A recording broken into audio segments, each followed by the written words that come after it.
Good morning, Commissioners, Chief Moore, Mr. Tiefenk, Madam Secretary, Mr. Inspector General Mark Smith, Mr. City Attorney Carlos De La Guerra, and members of the public. Today is Tuesday, October 25th, 2022. It is 9:30 a.m. This is a special meeting of the Los Angeles Board of Police Commissioners. Madam Secretary, please call the roll. Good morning, Commissioner Briggs, Present. Commissioner Decker, Here, having some technical difficulties, but I am here. thank you. Commissioner Bonner Here. and Commissioner Kalanche. Here. Commissioner Sobroff is absent. Let the record reflect that we have a quorum. Also present, we have the Executive Director, the Chief of Police, the Inspector General, and the City Attorney. Mr. President. Thank you, Madam Secretary. We welcome everyone attending this morning. All public comment will be heard during item 2 on the agenda. We will dedicate a total of 45 minutes to public comment. Members of the public will have 1 minute per agenda item for a maximum of 2 minutes total. At the request of the speaker will be given 1 additional minute for general public comment for a maximum of 3 minutes total. Members of the public who participate in public comment are reminded that they can speak to any item on the agenda or a matter within the jurisdiction of the Board of Police Commissioners. Public comment is your opportunity to address the board. So you are free to express your opinion on matters before the board and to generally express when you disagree with other opinions expressed. However, directing your comments to other individuals who have spoken or attacking others who have expressed their opinions shall be deemed off topic and your public comment period will be concluded. Members of the public, if you choose to participate in the public comment portion of the agenda, you can participate in this meeting in one of a number of ways that are outlined on your agenda. At this time, we will go to item number 1 on the agenda, the report of the Chief of Police. Good morning, Chief Moore. Good morning, Commissioner President Briggs, Commissioner Vice President Decker, Commissioner Bonner, Commissioner Kalanche, Mr. Inspector General, Mr. City Attorney, and Mr. Tiefenk. I want to begin my remarks regarding a COVID-19 update, and I'm going to carry the numbers are going back to our last meeting, which was the first part of October. So over the 3-week period, we've had 45 additional new COVID-19 confirmed cases. That is consisting of both sworn and civilians. On the over the last 3 weeks, the numbers have varied from a high of 16 to a low of 11. So that essentially we've bottomed out as far as the lower numbers. As a reminder, this goes back to the continued trend that we've seen since July of this year. Of the 45 new cases, 31 of them were individuals that have been fully vaccinated. I'm happy to report that we have no hospitalizations, and we have seen an improvement in our long haul COVID cases with the reduction of an additional case. So we now stand at 15 long haul cases, which we look to their full recovery. We did see an increase in the number of personnel that are at home, with 63 now at home recovering. And the return to duty stands at 6,248. Moving next into the events, the significant events, I'm going to talk about 5 different areas. First part of October, after our last meeting, I had the opportunity to go to the Hollywood area and meet with Mr. Troy Spann, who's the Urban Alchemy Director there for the CIRCLE program. That is a crisis and incident response through community-led engagement city program. It's under the leadership of Lakeisha Williams, who's the Unified Homeless Response Center Director out of the Mayor's office. And in the Hollywood area, we enjoyed an afternoon of walking with outreach workers and counselors and others that have been formerly homeless, and talking about their challenges, but also the opportunities that they're experiencing and the difference they're making in the Hollywood community. As a reminder, this program, one of the first in the country, works 24 hours a day, 7 days a week, consistently in the Hollywood community. It is also a similar program that is now in place in Pacific, Central, and Hollenbeck areas. So I'm pleased to discuss the fact that this unarmed response model is expanding. We're now, again, in a total of 5 areas. And I'm beginning on November 7th, we'll see a further expansion into the Mission Foothill areas, as well as Van Nuys in the San Fernando Valley. So we'll be adding 3 additional sites in the San Fernando Valley in the next few weeks. And then in early part of 2023, we looked to the program to expand further into South Bureau with Newton and 77. In talking with our captains and officers that were on scene with us and accompanying us through this walkthrough, if you will, of the area, we had an opportunity to visit individuals who were in camp that were talked with high regard for the program, about it's making a difference in their lives. They're learning to trust and gain acceptance of resources that are being provided to them, including housing and a path to housing. I met with another couple that were here from Oregon, and they were very supportive of the resources that Circle is providing, but also the counseling and support that's going to see those two individuals with brother and sister that are saving up money to go back to Oregon and reestablish their life there. So it's just cannot bring enough attention to this program. How impressed I am by the professionalism of it, the caring, the concern that this program has, and the difference it's making in improving the quality of life and the sense of safety in the Hollywood community, and I believe also in those other communities in which we see this program in its engagement. Second area I want to talk about is we had the third annual Faith in Blue Community Dialogue. This was a nationwide effort to bring law enforcement and our faith communities together to build towards stronger communities built on mutual respect and trust. I want to thank the St. Bernadette Catholic Church, their Deacon Jim Carper, who hosted our representation, our people, as well as their congregation. Reverend Markle Hutchins, who is a leader of this on a nationwide basis, traveled to Los Angeles specifically to participate in the LAPD Faith in Blue community outreach, which was not just at St. Bernadette, but at other locations around the city. This is, again, the largest one across the country, with 750 law enforcement officers and 750 law enforcement partners, and all across the number of states is continuing to grow and expand. And we're grateful for the partnership opportunity that this movement offers us. Next issue is this last Saturday, I attended the Valley Bureau Reserve and Volunteer Appreciation Day. It was a day-long effort. It's not just showing our appreciation for the hundreds of volunteers and reserve officers that work in the San Fernando Valley, but also a critical training update on bias policing, on matters of procedural justice, and on the safety of both our reserve officers as well as our volunteers. Had an opportunity to do a question and answer period for about an hour, hearing their concerns, but also encouraging their heart and encouraging their continued participation. I believe that the reserves, more than 400 in the city, and our community volunteers, which now are in excess of 1,500, are making a marked difference, not just in the services and support that they help a staffed, a resource staffed compromised department, but more importantly, it's just the relationships that are formed as they get to learn more about policing, about the challenges and about our efforts and strategies, and they're able to go back into the very communities in which they live and communicate that in an effort to build trust and confidence in this organization. I want to thank the commissioners for their attendance last Thursday on the Above and Beyond ceremony, moving day, an opportunity to see 9 Medal of Valor awardees, as well as 3 Preservation of Life awardees and 3 Purple Heart awardees.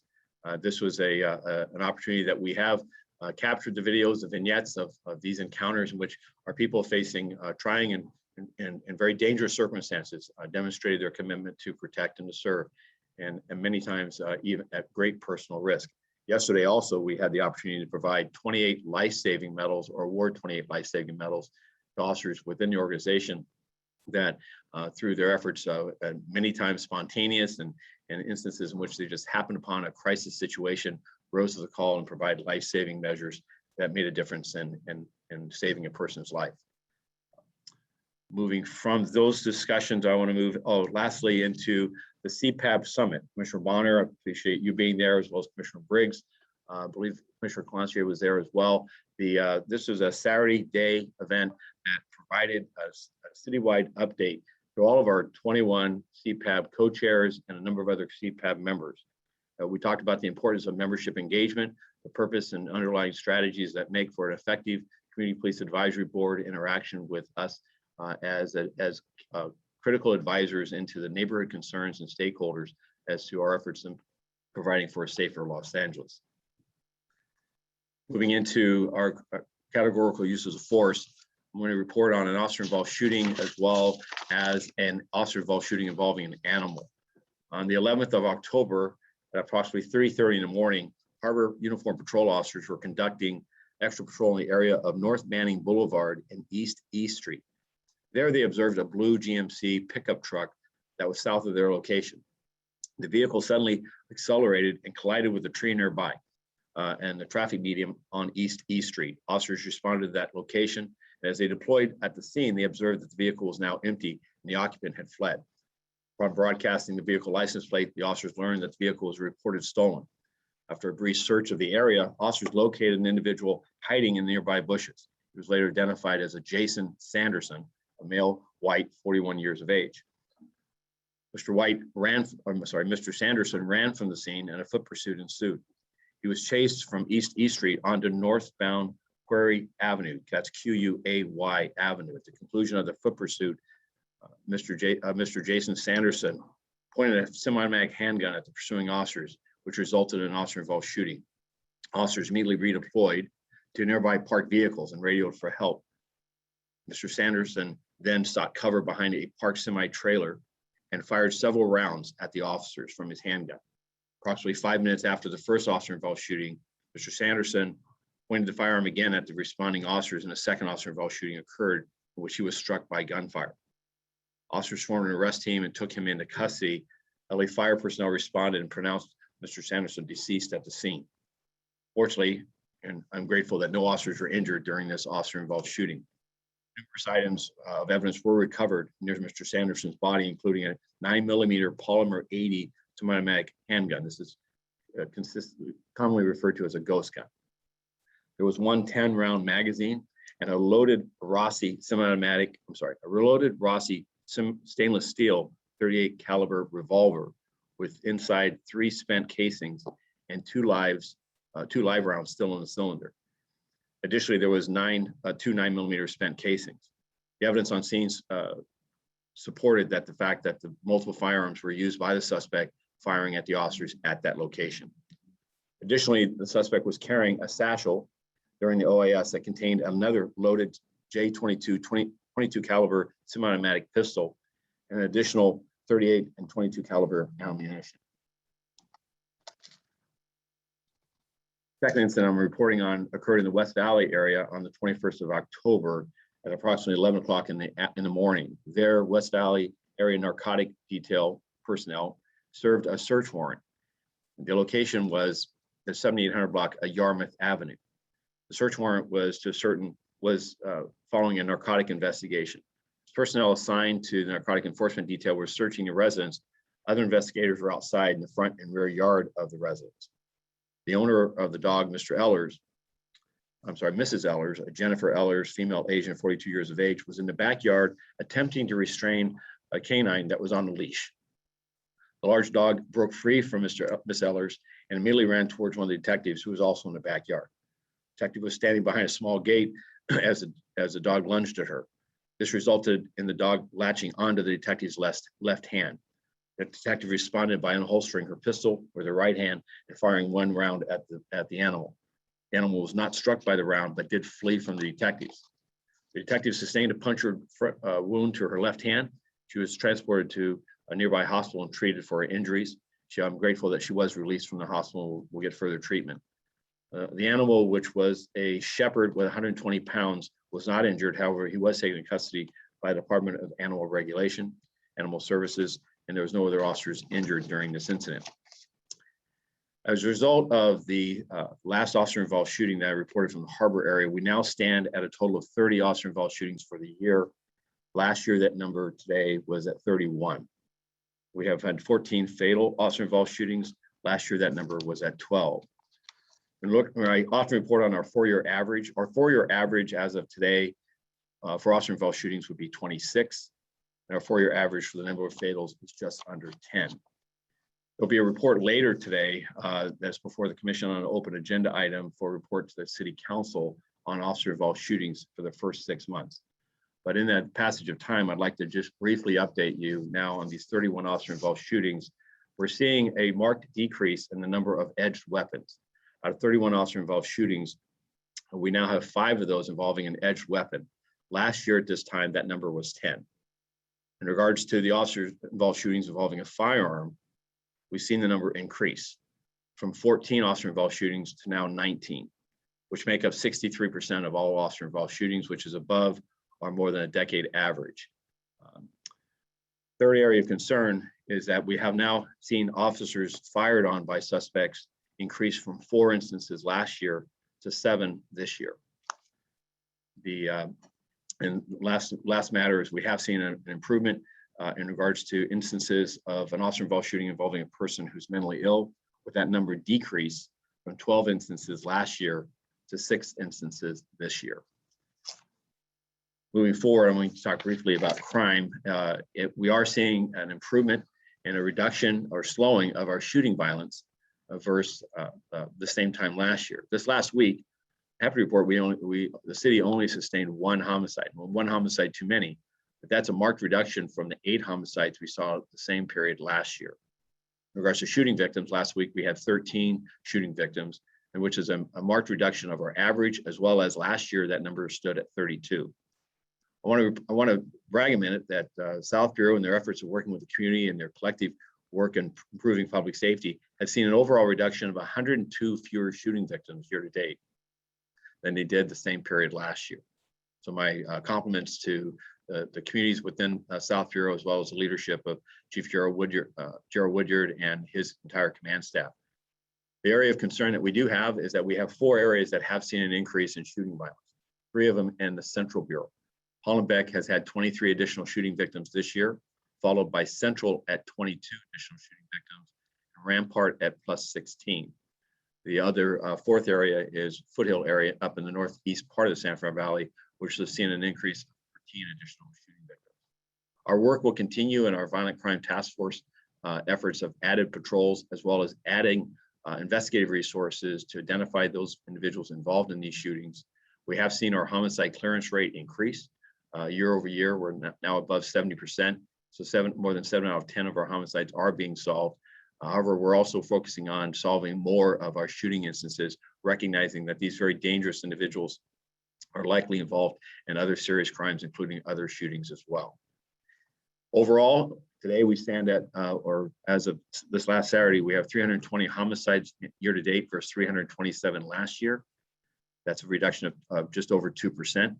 Violent crime has been reduced, or I'm sorry, violent crime now stands at 3.5% of an increase year to date. As a reminder, that's a full percentage point reduction from where we were just 4 weeks ago. We have seen improvements in our rate of robberies, as well as our aggravated assaults. In regards to property crimes, we now have a 10.5% increase in property crime. These are increases in all of our categories. However, we have seen an improvement in our vehicle theft rate of thefts. Overall, Part 1 crime now stands at an 8.7% increase. Again, 4 weeks ago, that was nearly a full percentage point higher. So we are seeing a slowing of these trends compared to last year's point. However, our challenges still remain, with homicides standing since 2019 with a more than 47% increase from 2019 in homicides, and a more than 41% increase in our shooting victims. And our robberies, which are down since 2019 by more than 2%, we still see a 48% increase in the number of robberies involving a firearm. So firearms continue to be our most pressing concern, and our investigations, both in identifying those that are carrying those guns, using those guns, but also is expanding into identifying gun traffickers. And we're working with our narcotic details at the area level to identify individuals who are aware or know of individuals who are manufacturing these weapons, whether it be in parking, in garages or backyards or machine shops. They are profiting at the expense of the loss of life of others. And the department is very interested in identifying those sources of these firearms, and will provide rewards and incentives to individuals who can confidentially identify individuals who are engaged in this conduct. And will allow us to go and arrest those individuals. And working with the new U.S. attorney, as well as the district attorney, I've got their full commitment that they will pursue aggressive charges for those gun traffickers that are purveying death here in our city. Lastly, I want to talk about a very serious matter that's garnered a great deal of attention, as it should, this weekend, involving a flyer drop that occurred on Saturday, where officers received a radio call at the 405 freeway at La Tierra. And officers responded there, and upon arrival found the California Highway Patrol were already on scene and working or dealing with a group that had that were reportedly throwing things onto the freeway. And the CHP took control of that investigation and advised that no information or no further assistance was needed. The CHP did make contact with these individuals. It was a small group, a verbally insulting group, but they did monitor them. And while filled with hate speak, the group eventually left after about 30 minutes. The CHP concluded their investigation. Just yesterday, there was a counter protest that occurred at the same location with a smaller group involving 5 signs to try to push back, as far as verbally and representatively about that hateful message that was on full display on the freeway overpass on Saturday.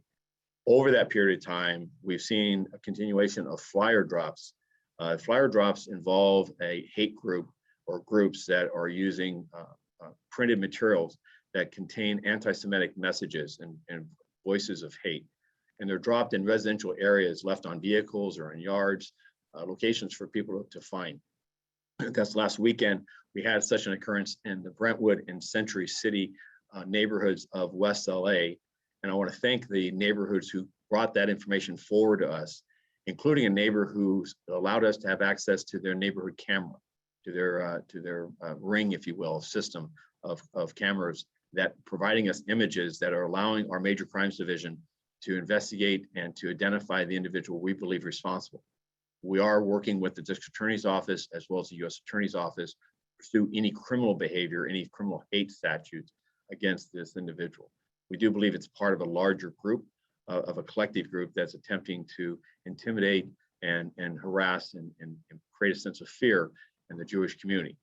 Overall, hate crimes year to date are since last year are up nearly 12% across the city. That's 562 hate crimes this year versus 503 last year. Most troubling is that this is a continuation of already an accelerated path where over a 2-year period, we've had a 71% increase in hate crimes, with 328 hate crimes occurring in 2020 versus, again, 562 year to date in 2022. In regards to anti-Jewish or anti-Semitic messages, 76 of those anti-Semitic bias. That number was 70 last year, so it's an increase of 6. These are actual hate crimes, not just protected First Amendment hate speech. That's an increase of just over 8%. And over a 2-year period, that's 76 year to date versus 43 in 2020, which is a 77% increase. So our focus is on both awareness, working with our communities and standing fast with them. We have, and our officers are alerted to added patrols and manners of watching for individuals who may be involved in this activity, as well as us joining with community organizations to stand unified with them. But make no mistake about it. We are actively and aggressively will pursue every hate crime, and including these most recent events, to identify and aggressively prosecute those responsible. There's no place for hate here in Los Angeles, and this most recent spat of these, we understand is troubling to our communities. It's unsettling to them, and it won't be, and we will not stand by and allow it to go without our efforts to address as much as possible. Regarding our staffing numbers, we are now stand at 9,235 sworn members of this department. That is in contrast to the authorized strength of 9,460, 225 underneath our authorized strength. We did have a class of 45 new recruits start yesterday, and on Friday, we had a group of 33 that graduated from the academy and started their careers. Civilian workforce stand at 2,659, and our workforce, our authorized strength is 2,705. That's 46 underneath our authorized strength. As I mentioned earlier, we have 411 reserve officers, and volunteers stand. I stand corrected. Our volunteers stand at nearly 2,300 registered city volunteers that work with us in various capacities across the city. Thank you for your patience on my extended remarks, and that concludes them, and I'll be happy to answer any questions. Chief, I just have a couple of questions before I call on some of the other commissioners. With respect to the personnel strength, I thought our authorized number was 9,700 or more. Well, it's to land at 9,700 by the end of this fiscal year. So what happens is the effort is to rebuild the organization. from our earlier staffing numbers. And so you're correct. We are trying to reach a 9705 at the end of this fiscal year, which would be June of 23. Okay.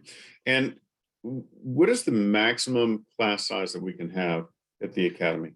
Currently, we're at 60 with an allowance by California Post to exceed their recommended number, which is 50. Okay. Thank you, Chief. At this time, Commissioner Clancy, do you have any questions for Chief Moore? I do. Thank you.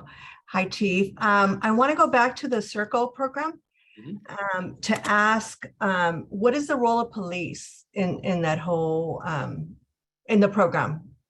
So first, radio calls for service involving nonviolent individuals that are experiencing homelessness may be involved in some type of disruptive activity in the area or causing some type of concern as to a safety matter. Will call those community members will call 911. The communication center has a triage and will dispatch directly that call to the Circle dispatch center. So the police involvement were the first point of contact via 911 or 912, but we triage the call. And again, if it's a nonviolent call, we will rely upon Circle dispatch for them to actually go out to the scene. Our senior leads, our area captains, our patrol officers also come in contact with Circle members on a regular basis. And they share information with if we have individuals we believe that are in need of services that would benefit by the trust building engagement by members of Circle.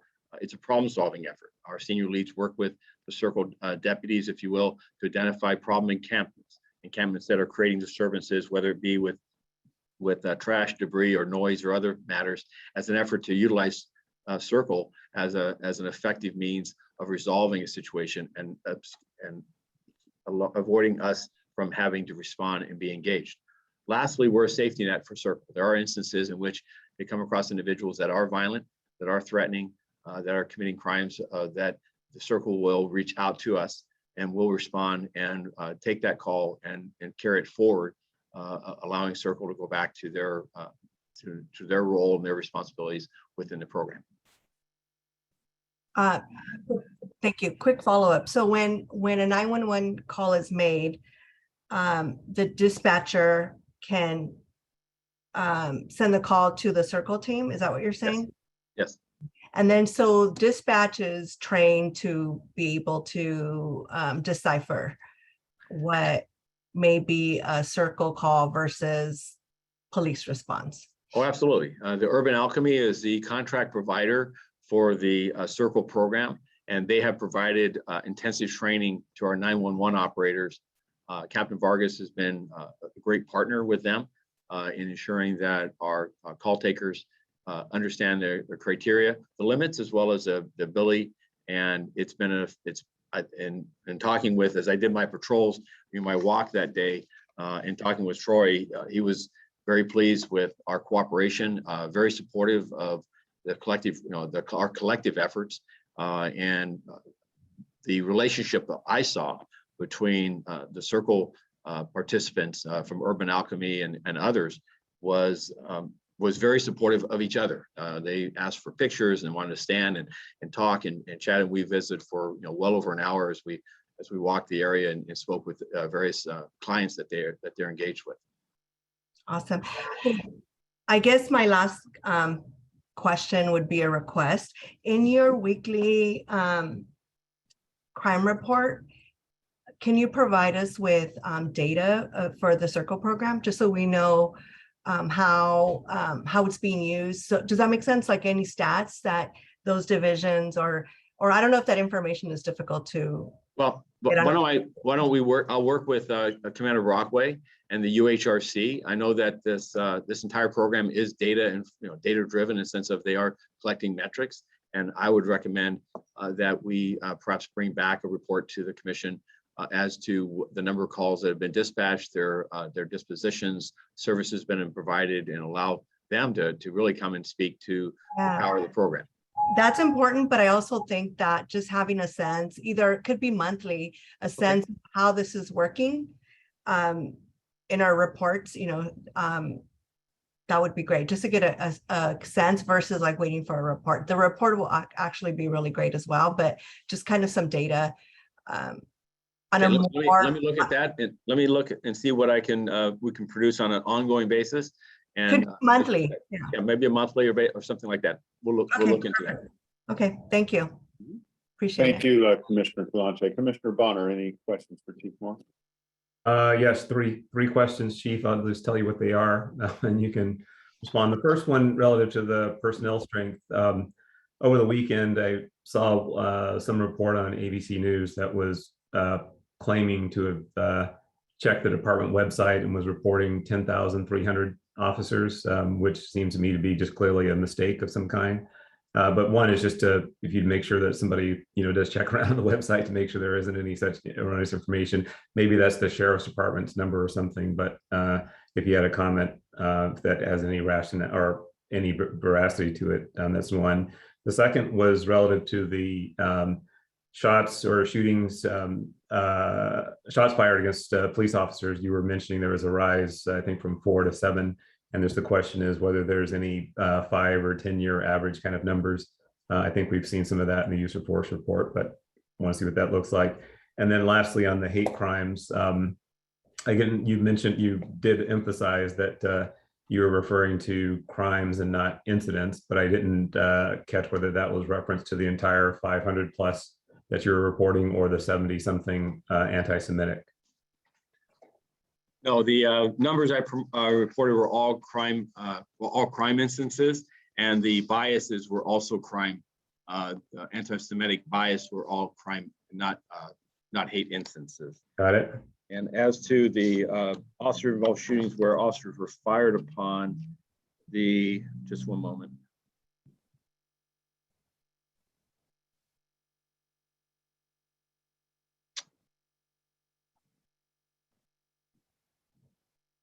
Yeah, I don't have that number directly. I'll have that before the end of the meeting, though. I'm sure that's just an oversight as far as them providing the Okay.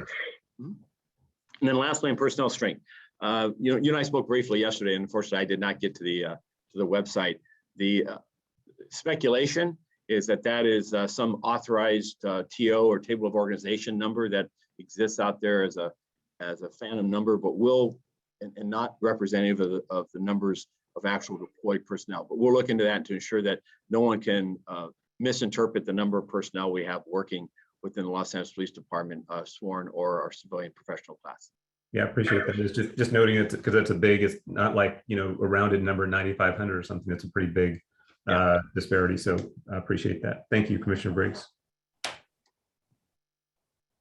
Thank you, Commissioner Bonner. Commissioner Decker, any questions for Chief Moore? Thank you. Yes. Chief, I want to go back to the hate crimes and hate crime incidents to get further clarification. And I just may have missed something as I was writing down your stats.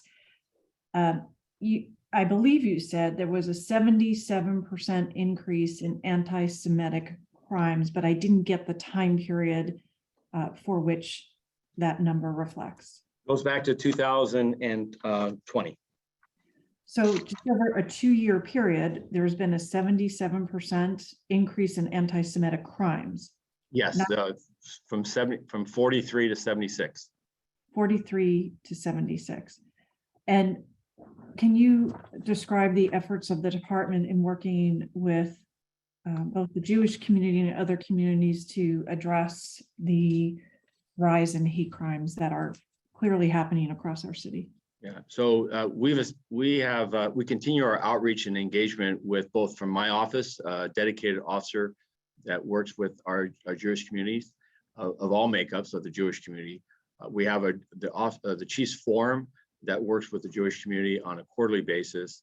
We also then at the bureau level, and particularly in San Fernando Valley, in the Valley Bureau, as well as in West Bureau, have additional liaisons that partner with various associations, both houses of worship, as well as, so not just the faith community, but also stakeholders such as the Jewish Federation, to partner with them in awareness and identifying patterns or trends.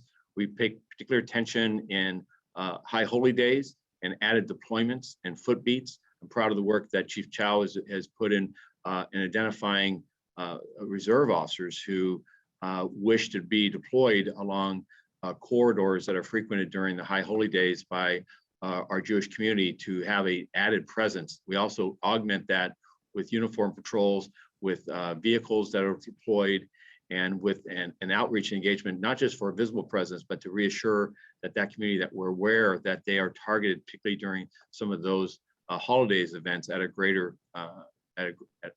certainly their apprehension is heightened during those periods. There is an ongoing awareness through communications with various channels that are media members that release information about our cooperation. When we make arrests or conduct investigations, we're as transparent as possible to ensure that while we don't compromise investigations, that there is an understanding that we are earnest in our desire that these investigations be fruitful and that we identify and prosecute those. Again, we worked with Hatzola and other community groups to hear from them. What are areas that we can improve upon? What are areas that we should be, that we can help build trust and confidence that we are standing fast with the Jewish community and against hate of all instances and of all origins and against all groups.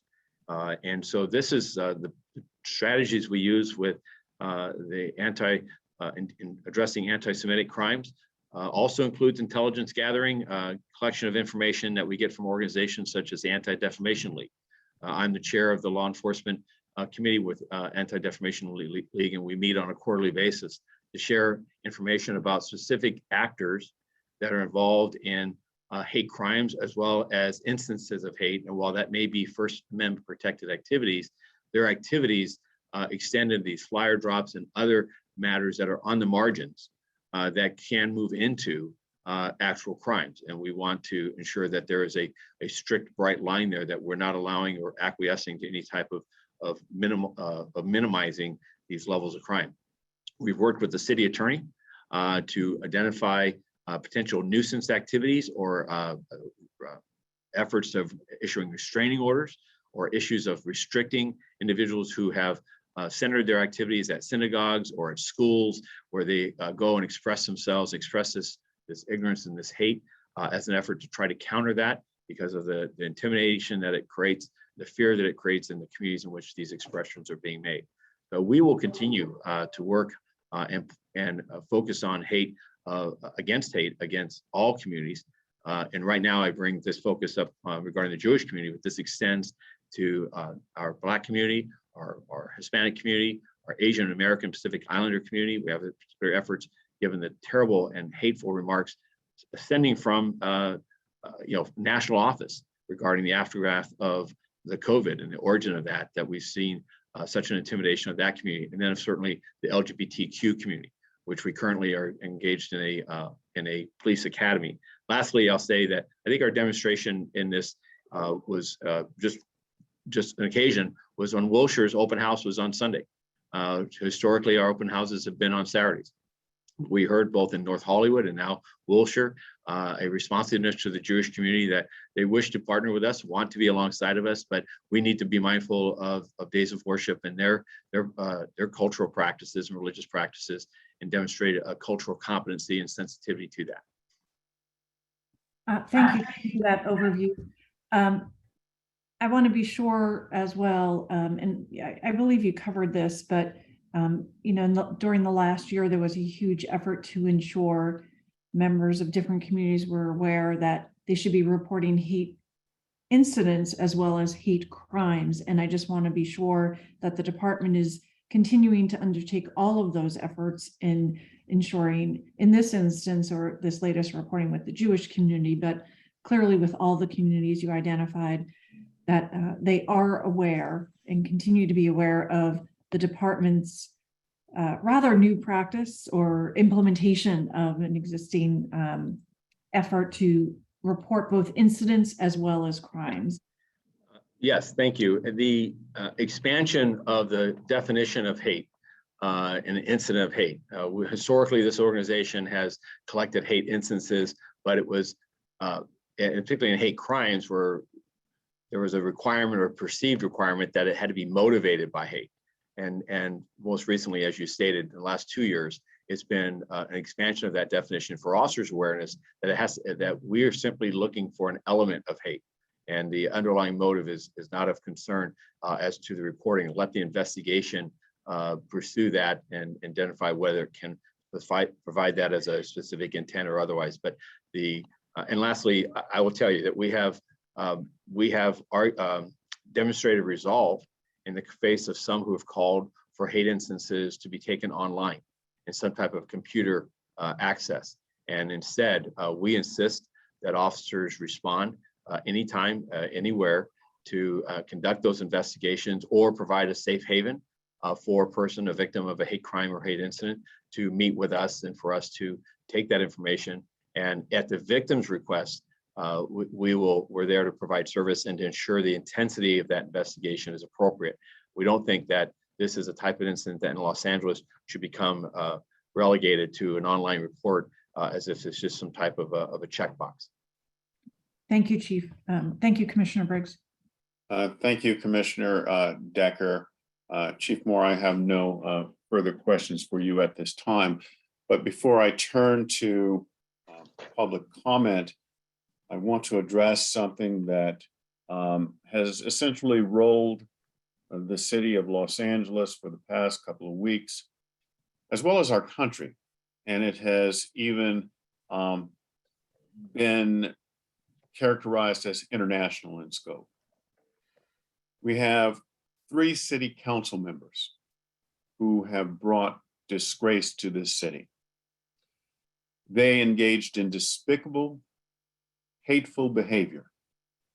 They attempted to create divisions between the Black and brown communities with their bigoted, racist, and hurtful speech. They spared no demographic with their blatant xenophobia. They went so far as to disparage a child.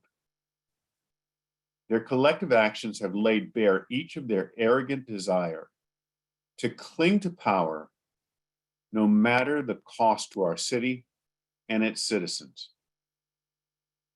Each of these individuals has lost their moral authority to lead and remain in office.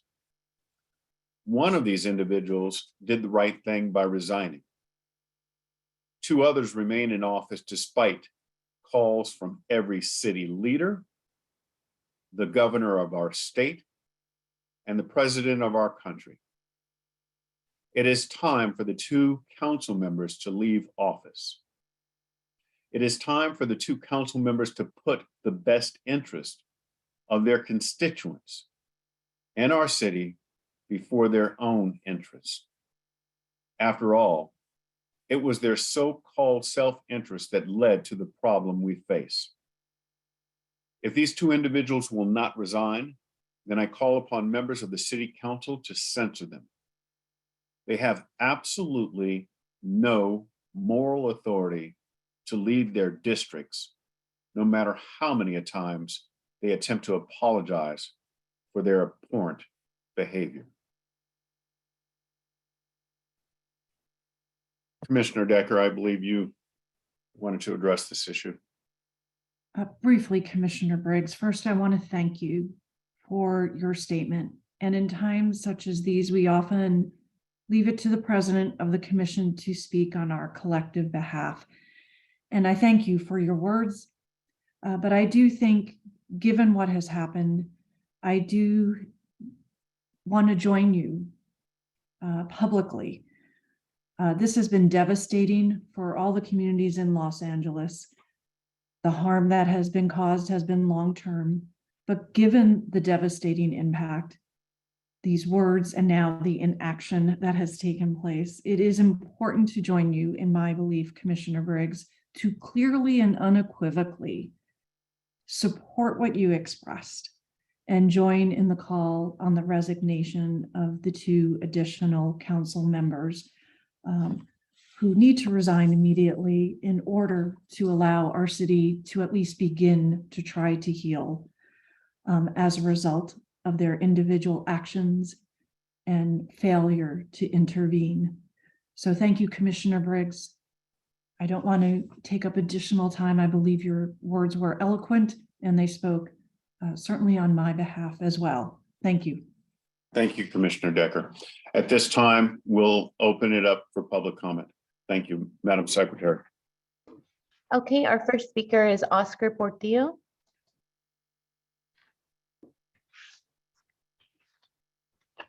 Yes, hi, good morning. Hi, good morning. What items would you like to speak on? I'd like to speak on all of them, please. Okay, 3 minutes. I would like to talk about and address the rampant public corruption that is plaguing our cities, particularly here in the San Fernando Valley. We're all very familiar with the comments made by city council members, specifically Nuri Martinez with her vicious and thoughtless insults to the members of the community. But now we are hearing about good, strong, young police officers and a respected and valued captain in the community who were reassigned to other areas. Now, what I've been hearing is that the captain made comments to another police officer, which hurt that officer's feelings, snitched to the higher command like a schoolyard sissy, which is why the captain got reassigned. Now, I can understand the captain being disciplined because whether you are a captain, city council person, or even a teacher, there's a level of professional conduct you must adhere to because someone is always listening, somebody is always watching. However, I also heard that the captain brought up the scale and magnitude of public corruption, particularly within the LEPD, Foothill Division, and abroad, at which point he was told to forget about it or leave it be, which is why he was reassigned. You're breaking the trust and bonds these officers have developed with the community. These officers are very well known in the community due to attending neighborhood council meetings, Coffee with a Cop, and national night out events where these bonds are strengthened and where the community is more inclined to give that officer information based on trust. As we all know, trust is the foundation for any relationship to flourish. If there is no trust, people will not want to work with you nor help you out in any way. We are already down on good, strong young officers due to hiring freezes, officers that are retiring faster than we can replace them, officers leaving to surrounding police departments where they feel appreciated by their superiors, the community, and council people, and due to COVID, whether they don't want to get vaccinated or because they are sick with COVID. All this brings an increase to crime, how we all have been witnessing with the smash and grabs, violent crime, aggravated assaults on officers, all the street racing and street takeovers, along with the rapes and sexual assaults of our homeless women and underage girls by other homeless individuals or the gang members that prey on them, because who are they going to call? Who are they going to look to for help? This is something nobody talks about. The forgotten people who look for and deserve to be helped just as much, if not more, than law-abiding citizens, because they are the ones who need it the most. A lot of them don't have anybody that cares for them. We need to show them that we still care. At the moment, it can take an officer anywhere from 5 to 15 minutes for dispatch to get a call, dispatch to assign that call to an officer to arrive on scene. Of course, depending where that officer is in the city, it can take much longer. This must be improved. We need more officers. We need officers who have been in the community for years to stay there and strengthen these bonds with the community. We as a community are asking you to do better. We deserve better. Stop bowing down to the cowards on the city council. Start standing up for the members of the community who depend on you for safety and security. Thank you. Okay, thank you. Next, we have T. Hello, Hi, what items would you like to speak on? all of them, please. Okay, 3 minutes. Power and strength to the families impacted by police violence. Wow. So y'all take a 2-week break. 3 of your commission members dropped off the screen at the beginning of the meeting, and we're sober off. Do y'all even have a quorum today? Interesting that, we listened to 45 minutes of Moore's fudged up propaganda statistics. And then Briggs on the last minute acknowledges an international story of corruption and racism of the city council. But none of y'all even mentioned the fact that you abused 3 of our family members at city council meeting when they were there to exercise their First Amendment right, which was to not hold a city council meeting because they're illegitimate meetings. And one of my brothers was strangled and in a chokehold by one of your officers at the city council doors. Well, they beat two of my sisters with batons at the city council doors. How dare y'all sit up there and pretend like you actually care about the people of this city, or black and brown people for that matter, or that your system itself or this department isn't founded under white supremacy and racism. Y'all sit here and stand like you're talking, upholding principles and moralities when you're hypocrites. I want that officer's badge number and name that had my brother in a chokehold at city council doors, and the two officers that beat my sisters with batons to say, stop this meeting. Y'all are hypocrites. You beat and kill black and brown people every day. Yeah, the city council members need to go. They all need to go. But guess what? All those council members also give y'all and the mayor $3.8 billion a year. And then you have the audacity to talk about 70,000 homeless that you actually give a crap about? I don't think so. Y'all are eating up our budget and our resources every day to oppress and kill us and beat us. And you sit up here with your propaganda and pretend like you care. Y'all have the audacity. Y'all have the audacity. And we continue to say defund the police and fund our communities because y'all are hypocrites and you're evil and you're a disgrace, just like city council. You all need to go. Okay, thank you. Next, we have Philip Tabby.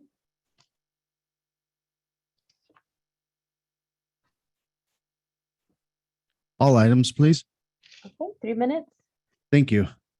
I believe our chief of police is weak, and I'm not going to characterize you, Mike.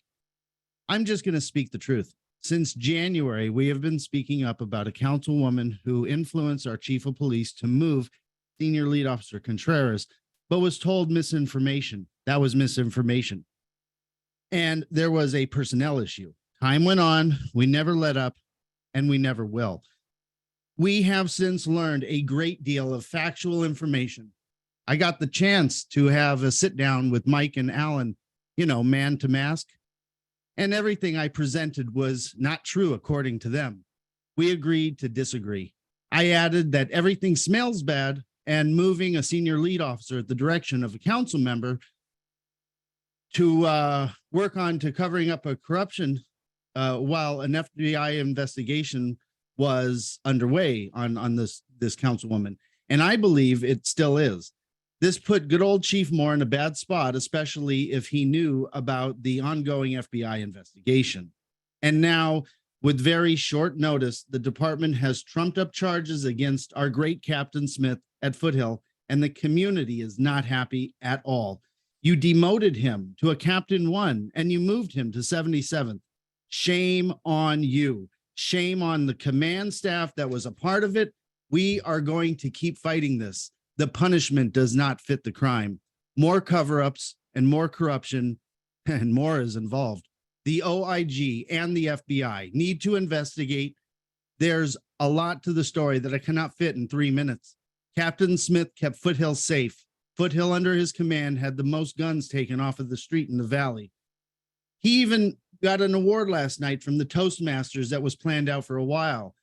This is a complete slap in the face to him and the community. Well, we the people are here to remind you that you work for us. Fire Chief Moore. Replace him with Johnny Smith. Media, let's do some interviews. Where are the investigative journalists? Christina Gonzalez, Channel 11, I got a story for you. Our community is united and we will win. We might lose the battle, but we'll win the war. And about hiring more 9,700 by June, that's a joke. Your last class had 32 people in it. Why? Because morale sucks. Nobody wants to work for the LAPD when they're weak, and you have a weak leader. Also, it's Italian American Heritage Month, and not once have I heard this department mention it, but you talk about inclusion and everything. So happy Italian American Heritage Month to everybody. I yield the rest of my time. Okay, thank you. Next, we have Betty Lay. Good morning. Good morning. What items would you like to speak on? Chief's report, a couple of the agenda items in public comment, please. Okay, 3 minutes. Okay, first, whoever agrees or disagrees right now, I don't care. I appreciate Chief Moore's report. By the way, Commissioner Bonner, I was very impressive how you presented your questions. And Commissioner Briggs, it's been great the last three seeing each other. That was wonderful. I know you were also at Above and Beyond Kalanchi. I don't know if I met you in person or not. I know I was there talking to Commissioner Briggs. That Above and Beyond was absolutely amazing. And I really appreciate the Police Foundation and the main sponsors on that. And for agenda items A, I totally agree. Agenda item B, I disagree. 4C, 4H, 4I, 4J, and 4K, I totally agree. And 5B for Newton CPAB, good luck. And with the rest of that, I'm going to yield my time. Stay safe and healthy. Thank you very much. Okay, thank you. Next, we have T. Johnson. Hello, can everyone hear me? Hi, yes, what items would you like to speak on? All of them, please. Okay, 3 minutes. Good morning, everyone, and I hope everyone is doing well. Sometimes it is necessary to have a difficult or uncomfortable conversation with people. This is one of those times. Based on the CDC's indicators and thresholds, on September 2nd, 2022, the CDC moved Los Angeles County into the low community level for severe illness from COVID-19, reflecting minimal stress on the hospital system in the LA County associated with COVID-19. Per the CDC, many people in the United States have some protection or immunity against COVID-19. This immunity, combined with the availability of tests and treatment, has greatly reduced the risk of severe illness, hospitalization, and death from the COVID-19 for many people. As leaders of the city of Los Angeles, it is important to stay up on current trends and not provide false narrative or be misleading. Let me be a little clearer as to what I'm speaking of. On September 20th, 2022, 20 days after the CDC published their report, Commissioner Briggs advised that the state of emergency remain active because of increased COVID cases, increased hospitalization, and death. Briggs further added that these cases have increased from 1 month prior and continue to pose an imminent risk to health. This was the exact verbiage that he used August 23, 2022 to extend the emergency. If you are going to provide the public with information, please ensure that it is current and accurate. Everything that I have ever said has come from case studies, medical journals, and not from scientific consensus. Note, consensus means opinion, not facts. When you move to the speed of science, mistakes are going to be made. Thank you for taking the time to listen to me today. Before I go, I want to leave you with this. A good name is more desirable than great riches. To be esteemed is better than silver or gold. In other words, having a good reputation is worth more than being rich. Thank you for your time. Okay, thank you. Next, we have Steve Rogers. Good morning. Good morning. What items would you like to speak on? All items, please. Okay, 3 minutes. The United States is a constitutional republic. We're all children of God and all lives matter. On the chief's report, I want to say that it seems like some communities are acknowledged and some communities are not. Everyone in the city of Los Angeles as an individual should be acknowledged. And when it comes to hate crimes, I notice that certain communities are mentioned, others are not. Specifically, it is Italian American Heritage Month, and the St. Peter's Catholic Italian Church has been vandalized twice. In one case, a suspect was seen. I've never heard an update or follow-up on that incident. The Father St. Cyrus statue at Olvera Street was torn down with many witnesses and many suspects having to tear down a statue. What happened on that? Where's the follow-up? Are Catholics not entitled to the same protection? Are Christians not entitled to the same protection? You didn't even mention the Asian community, Chief Moore, and we know that the Asian community has suffered many, many hate crimes. Look at the videos. Look at who is committing the hate crime. It's not white supremacists, but I hear white supremacists mentioned every so often. Okay, so let's get to the truth of the matter. Why don't you post the hate crime statistics on the website, month by month, week by week? Let's see what's really going on. And can you please distinguish clearly between hate crimes and hate incidents? It's called a hate incident. It's not a crime, but it's something that should be tracked and monitored. And I know that your department is not doing a great job on that, because I know someone personally who tried to make a report of a hate incident, but it was like pulling teeth. So let's make sure that gets done. And if you have to do it on the internet, on your site, lapdonline.org, do it that way. And speaking of websites, I suggest everyone take a look at lapd.com. That's the Los Angeles Police Protective League. Who protects police officers? They're protecting those who protect others. And I keep hearing that the LAPD are racist murderers. The vice president of the LAPPL, the Protective League, is a female Black, Joretta Sandoz, an outstanding individual. She was elected by the membership. Maybe we have to start thinking about having an elected chief of police. We need some kind of responsiveness. And what's going on in city council should tell everybody. The racism is rife in city council and maybe even at certain levels of the LAPD. Why? What have I said before? When you divide people by race, that's racism. Is that not clear? When you divide people by race, it's racism. Stop doing it. We need people, officers in blue. They should come in one color, blue. Diversity comes naturally.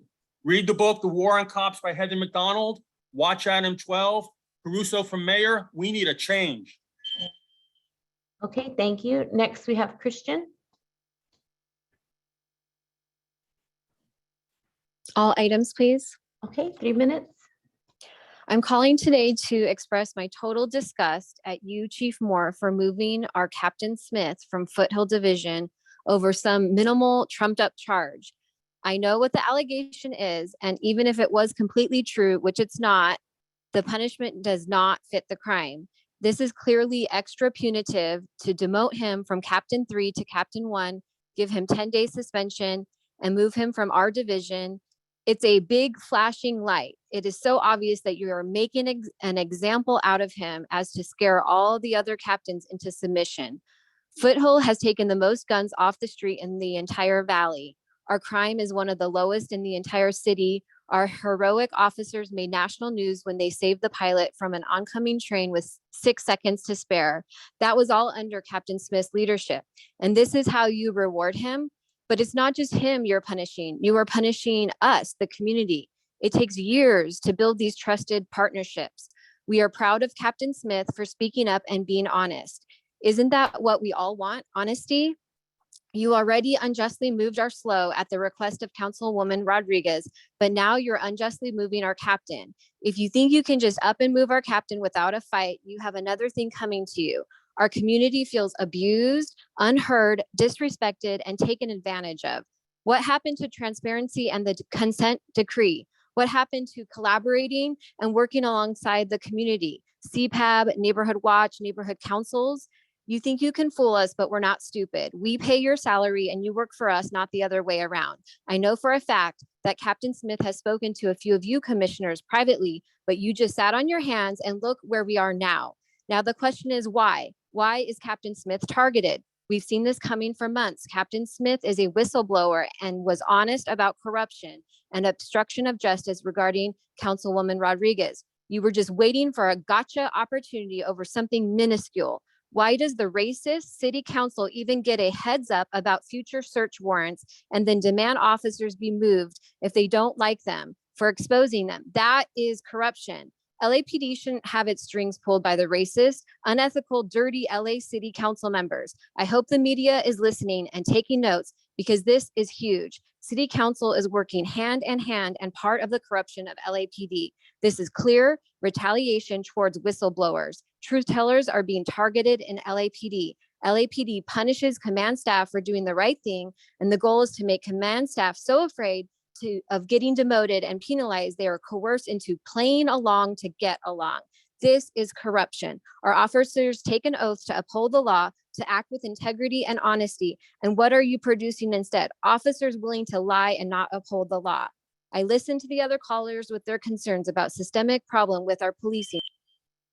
Okay, thank you. Next, we have caller ending 3146.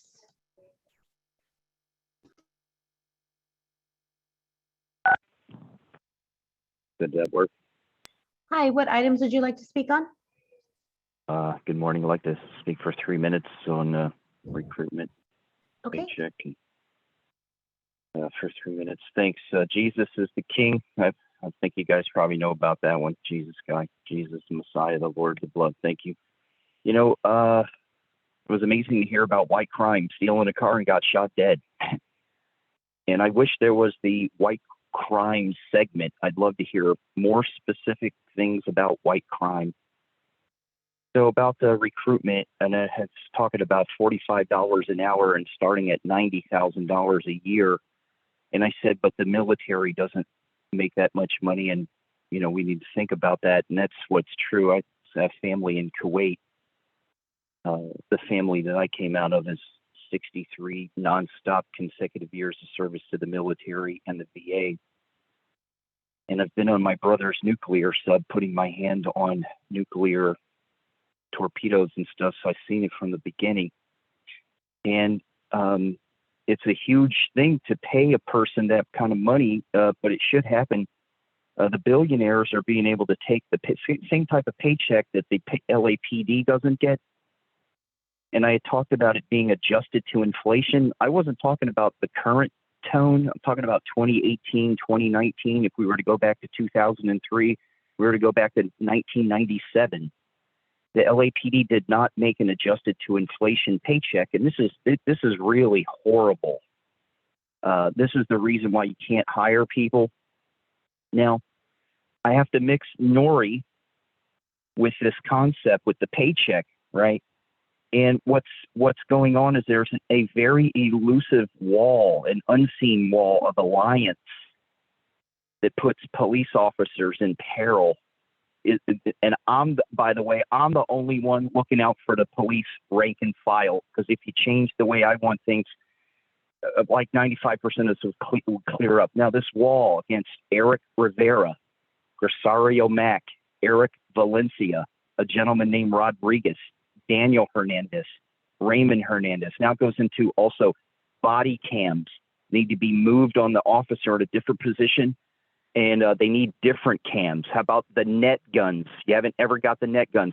They don't wear body armor. I watched a Tucson Police Department take a guy. They had to shoot him, but they all had headgear on and body armor on, right? So this wall also led to the death of Jamil Shaw Jr. with the wide open border and the overdoses at high schools. This is all coming from the same crap, low paychecks. The only one looking out for the rank and file is me, not the chief, not the union, not the police protect. They don't protect a freaking officer. And Briggs, are you talking about you, the commission, or were you talking about the four over there? Because I thought you, Briggs, were talking about the commission, you 5 people. Okay, thank you. Next, we have Mark Dutton.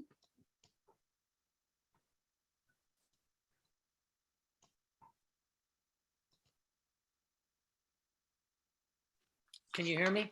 Hi, yes. What items would you like to speak on? All items, please. Okay, 3 minutes. Thank you for letting me speak. When I was a young kid, I was a punk rocker. Naturally, I was not a fan of the police. And to some extent, I carried my fear and suspicion into adulthood. So I am not a person who gives the police a free pass to do whatever they want. In the last few years, I had the pleasure of meeting and coming to know Captain Johnny Smith. If I were to imagine the ideal model of a police officer, it would most certainly look like him. He is effective, kind, transparent, and loved by the community. He has been taken away from us with no explanation, warning, or apparent reason, not unlike our previous SLO, Cesar Contreras, who was also loved by the community. Is speaking truth to power now a prerequisite for removal? This is dangerous and unacceptable and will be vigorously contested by the public. You cannot disappear police officers for personal benefit without consequence. Those responsible have once again brought shame to their offices and to our city. But know this, the golden age of corruption in Los Angeles is coming to an end. As the illegal deeds and bad character of our city council members are being exposed one by one, the public is waking up and will soon demand a higher bar for one of the greatest cities on earth. Thank you. I yield the rest of my time. Okay, thank you. Next, we have Alyssa Avalos. Hello, can you hear me? Hi, yes. What items would you like to speak on? All of them? Okay, 3 minutes. I would like to start off by saying it's great that the chief and the commissioners are going out to meet the community. But Chief, when are you gonna redo the meeting that you canceled at the Angel Gardens because Monica, your boss, wasn't available to attend? And that's sad that you work for her. And I hate to say this, but you bend over backwards for her. You do whatever she wants you to do. And that to me is not okay. Now, the reason why it's a hard time right now rehiring police officers, because the moral, no one supports them. I had an officer tell me in Hemet, say, I wouldn't want to be a police officer in Foothill. Your councilwoman doesn't even support you guys or your chief. How embarrassing is that? And another thing, you guys moved Cesar, the officer, when there was no complaints against him. He was loved by the community, and now you guys are moving Johnny Smith. Like, that is not okay. I get what he did, but it wasn't okay for you guys to demote him. Why don't you guys ask Monica Rodriguez to step down from public and safety or council? What about when she was running against me and her #1 volunteer said those racist remarks about me on social media? I didn't hear any of you or Miss Rodriguez say that's not okay. The only one that stuck up for me in public was the captain, Captain Smith. He's the only one that said it wasn't okay to say anything racist. But you guys want to demote him and remove him because of a complaint? Are you guys sure that those words came out of his mouth? And it wasn't an officer mad at him or anything? Or Miss Rodriguez wanting to remove him? That is not okay. You guys work for us. Now you guys are putting my community in danger.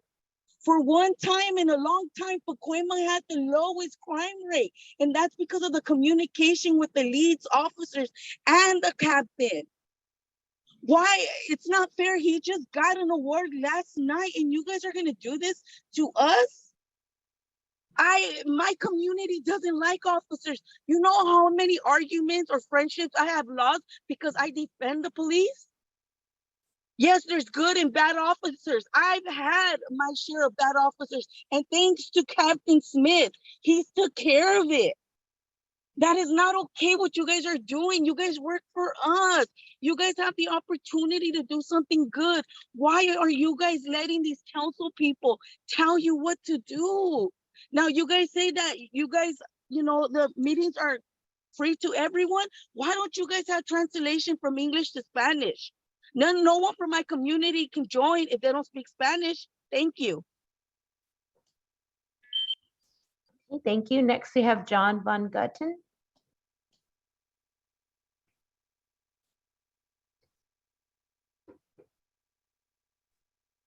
Thank you. I think I finally found the unmute button. Okay, what items would you like to speak on today? I'd like to hit all items, but I will try to be terse. Okay, 3 minutes. Thank you. I'm here to ask commission members if they will really just sit by while Chief Moore and LA Superbrass commits a gross, politically motivated personnel injustice that, simply spoken, victimizes a 30-year LAPD captain.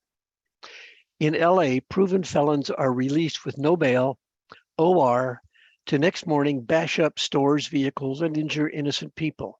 Yet, when unproven gossip from a self-admittedly vindictive police officer with a spotty record accuses a captain, that captain is without proof, public input, or admission of exonerating evidence treated like criminals should be treated. Smith was summarily, no due process, demoted 2 ranks, given a 10-day no pay hit, and transferred from a community that loves his work, where he just last night received an award from its Toastmasters. Chief Moore jammed through that midnight transfer only to curry favor with councilperson Monica Rodriguez. She is angry at Captain Smith because she is now documented as interfering with Foothills warrant on an illegal cannabis grow house owned by one of her big donors. So look at this shameful sequence. It should make the commission blush. Yet another corrupt LA council person now interferes in police raids.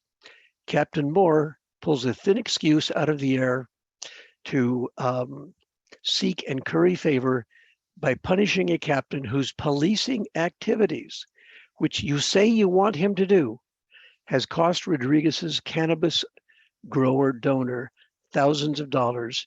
So she strikes out in anger and the pins fall and careers are damaged. Unfair, unjust, and not a city that any of us really want to live in. Thank you so much. Okay, thank you. Next, we have Zach Sherwin.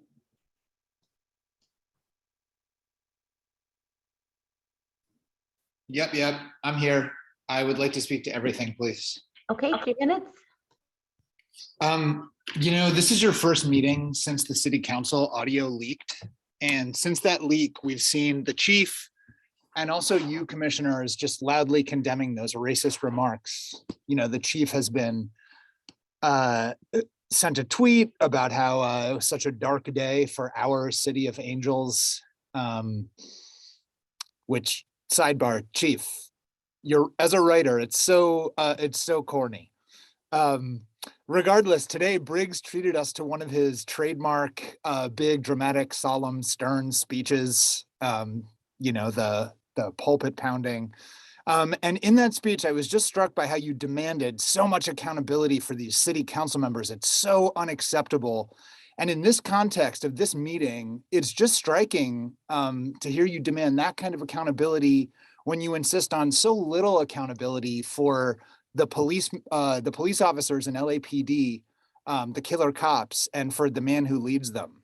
And I feel like the hypocrisy really came to its most pointed head when you said, again, in your most solemn tones, they went so far as to disparage a child.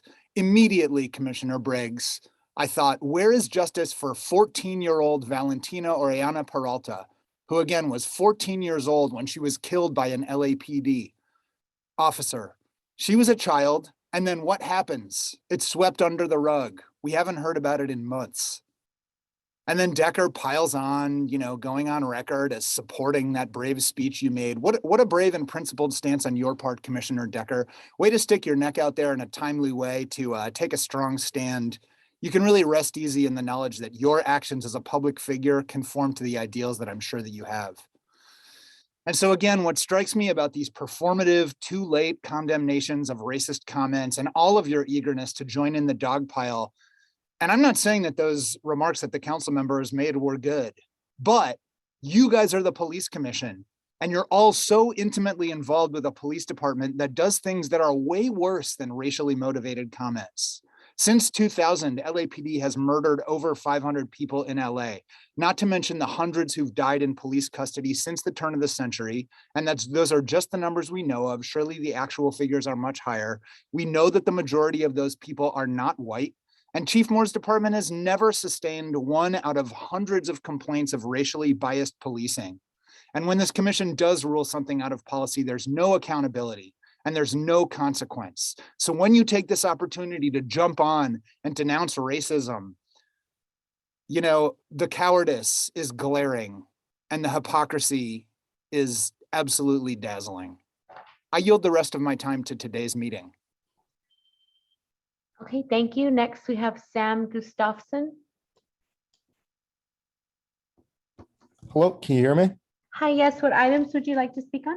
I would like to speak about the department's report on anti-Semitic hate crimes. Okay, go ahead. So as a student at Loyola Marymount, a Jesuit community, although I do not share the same religion, I share sympathy for members of the Jewish community in the recent hate crimes. I express concern for the severe, inexcusable increase of anti-Semitic hate crimes. In short, I was hoping for any sort of explanation to the dramatic increase of anti-Semitic hate crimes. And additionally, what effect can our outed racist members of our city council, what effect can they have on these hate crimes statistics? And that's all I have. I yield my time. Okay, thank you. Next, we have Sophia.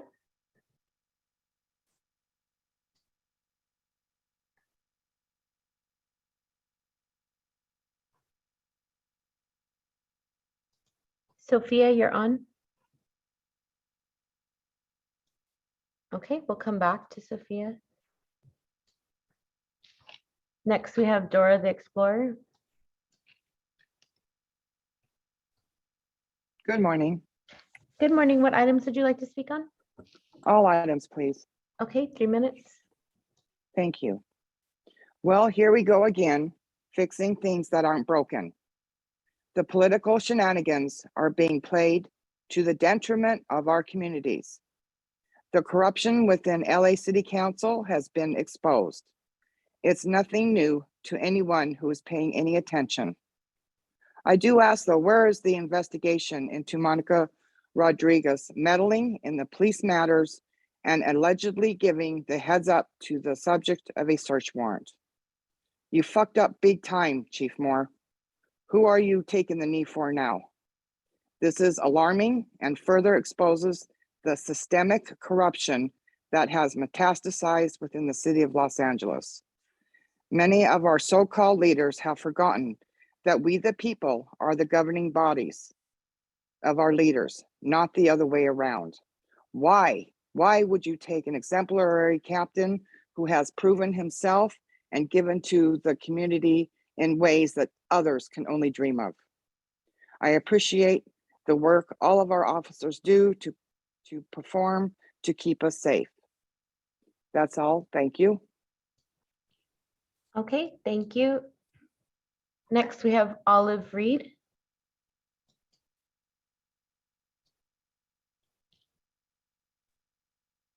I'm sorry, I was late getting on, so I was not able to speak to the first public comment. And this is not on the agenda, so I guess I cannot speak.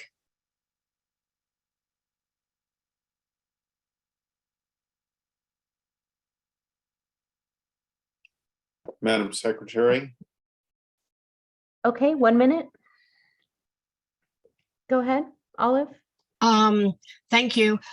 I'm just asking about a question that I brought up a few years ago about the officers being able to use the fast track lane. They're down in I'm with the officers down in Harbor Division, and I know they can use it for lights and sirens and to transport to 77th, but they need to be able to use it anytime, because I see black and white sitting in traffic, and that is a total waste of police time. So please reconsider and look at why these officers cannot use the fast track at any time when they are on duty. Thank you. Okay, thank you. And we'll go back to Sophia.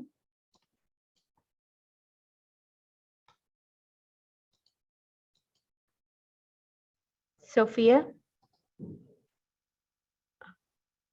Okay, Sophia dropped. So that was our final public commenter, Mr. President.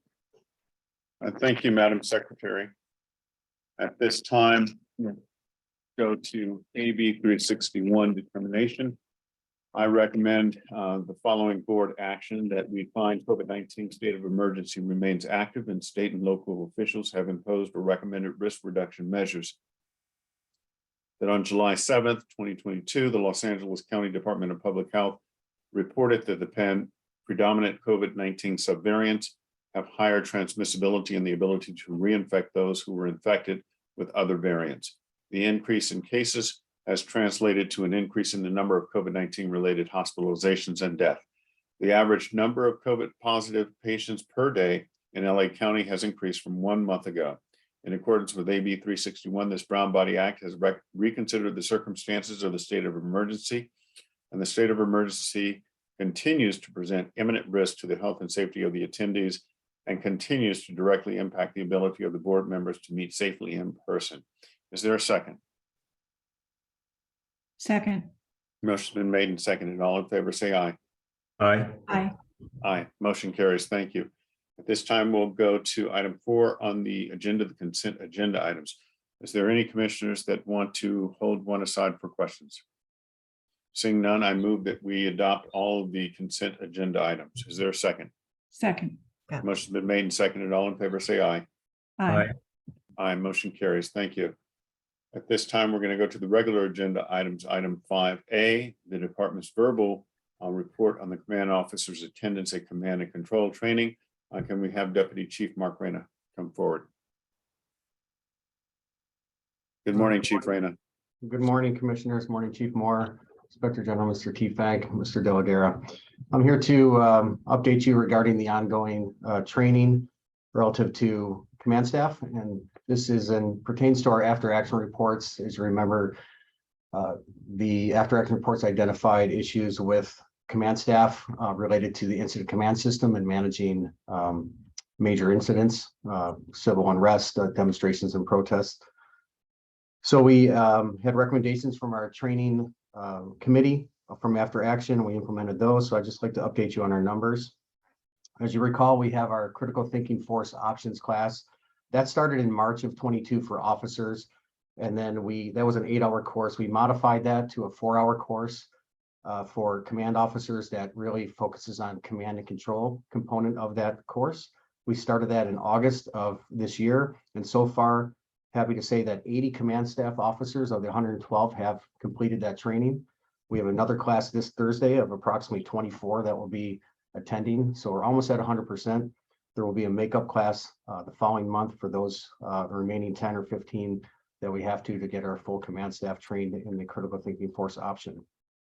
We also talked about our 8-hour incident command system training.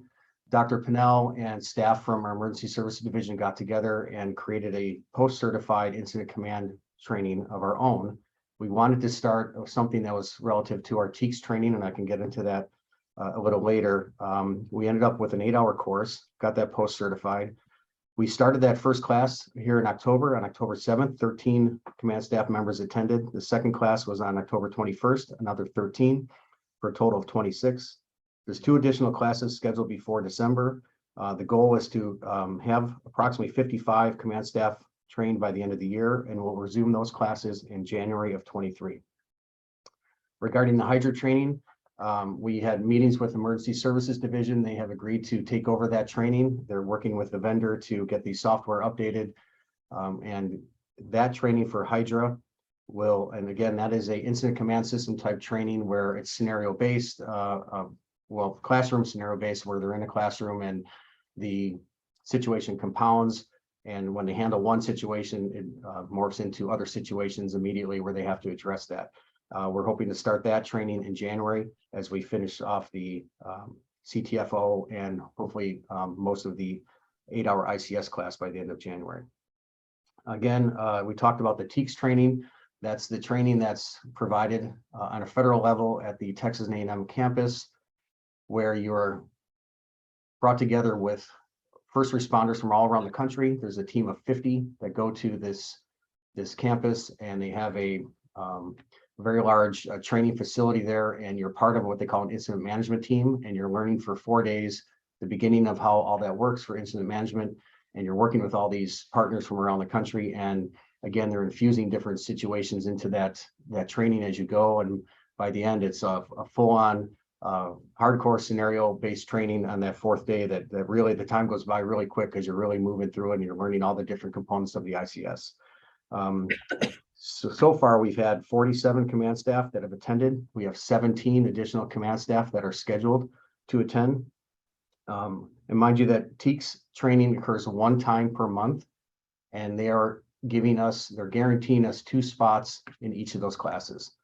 Again, they have first responders trying to get into these classes from all around the country. So we have a good relationship with the staff at TEACS, and luckily they're giving us and guaranteeing us at least 2 spots each month. So 17 are scheduled. And they're allowing 1 additional person to be added on. So over the next 8 months, we'll get an additional 17 command staff trained in the TEACS format. We tried to work with the TEACS staff to see if we could bring that training to us here in Los Angeles. And at first we had an understanding that it's possible that they have a mobile TEACS team that comes here that would do that. But after back and forth over the last 3 or 4 weeks with TEACS staff and with FEMA and Homeland Security, it's too costly. It's not a free class for us. We'd have to pay for it. It's too costly to bring that team here to Los Angeles to train us all in at one time. And logistically, it would be very difficult. So we decided just to continue on with trying to schedule 2 to 3 a month to travel to Texas for that training. Moving forward, our mobile field force, that will start again in 2023. It's a 2-year cycle for all department personnel, and all command staff attend that mobile field force training. Within the mobile field force training, there is a command control component to that. So that'll begin hopefully in the spring of next year. And all command staff will be scheduled to attend that throughout the year and over that 2-year cycle. And lastly, with our virtual reality, our team is working with the technicians of the VR system. They're trying to develop create a scenario that resembles crowd control situations to enhance their ability to lead and make critical decisions relative to crowd control. So our team that's working now in the VR and virtual reality at Elysian Park are working with the VR vendors to create that situation where we can put command staff into these scenarios where it's crowd control based and they are tasked with making critical decisions and they can see things from different angles, and it's infused with different components to really test them on their skills of the ICS and making those decisions in crowd control situations. And I just want to note that the critical thinking force option class, the ICS 8-hour class, the Hydra class, and the mobile field force class, and the virtual reality will be on the 2-year cycle. As you recall from our after action report, a lot of command staff had training, but they didn't have any training relative to ICS, mobile field force, things like that for many years. So part of the recommendation and what has been implemented is that these classes will occur on a 2-year cycle. So command officers will continue every 2 years to have to go through these classes to get updated training, to refresh, and to be confident in their skills when it comes to crowd control situations and command and control. Is that it? Yeah, that is it. Thank you. Thank you. So question for you with respect to the last matter, the critical thinking 2-year cycle.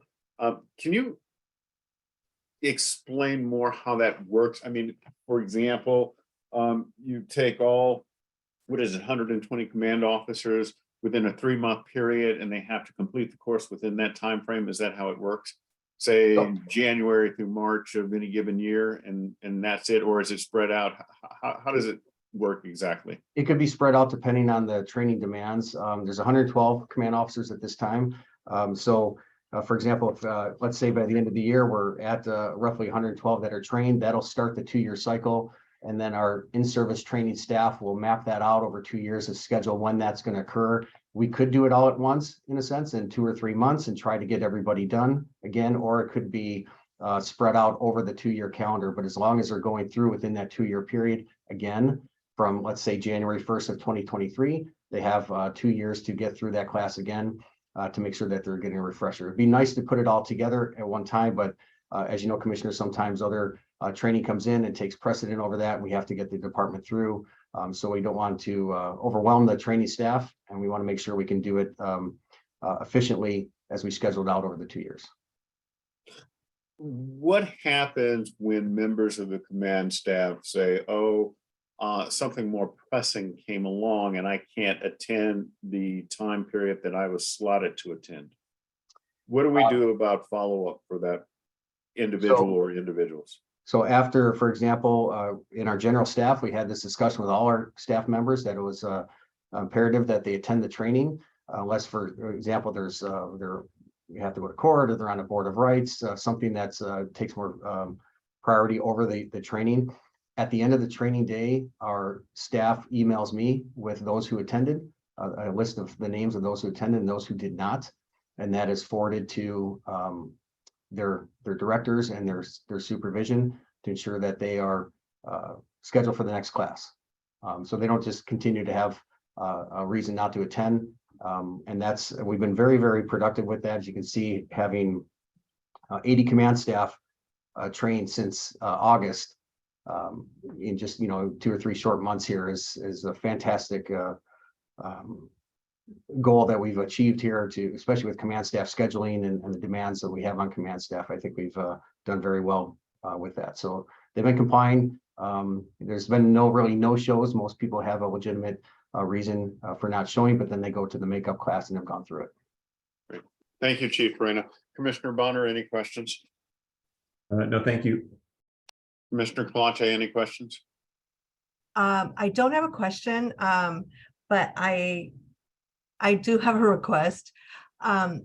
This information is really important and it's connected directly to the after action report. So I'm wondering if you could put something together. There was a lot of information. I was trying to take notes about all the different trainings.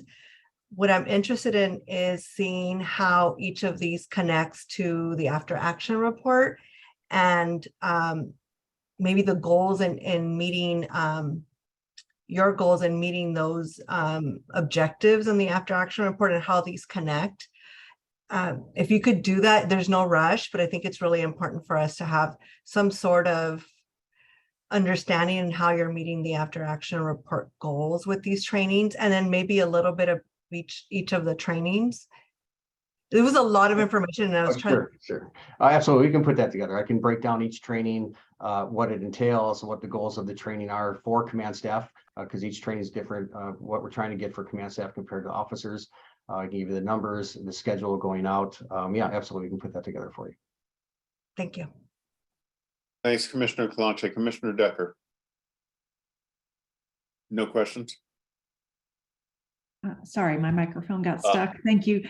Thank you, Chief Reyna. I don't have any questions. I had the opportunity to get briefed previously, so I thank you very much for that presentation. Thank you. Thank you, Chief Reyna. At this time, there being no further questions, we'll go to item 5B, on the agenda, the Newton area CPAP. Can we have Captain Baez and members of the CPAP?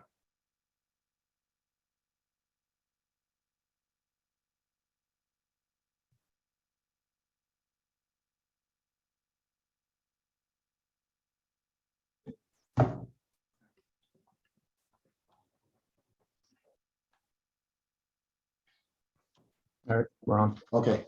Just making sure everybody can hear us. Yes, Captain. Good morning. How are you? Good morning, everyone. Good morning, commissioners. Good morning, Chief. I have here today, let me introduce real quickly. I have our CPAP members and members of our Community Relations Office. I'm joined by my co-chair, Johnny Andrade, to my right. Good morning. I'm also joined by Secretary Ricardo Marquez. Morning. And behind us, Sergeant Joe Ward, who's in his final days as a supervisor here at Newton, and he's going to be moving on, and succeeding him will be Sergeant Guerra, who's also joining us today. All right, so we'll Good morning, everyone. Morning. So we'll get started really quickly here. They can't. They have to give you. We have to upload the. Ask them to for them. I think the PowerPoint is not on. I need access to that. We have it on. I guess we have to get access. Share the screen. Can we share? You guys can share the screen. Share the screen or something.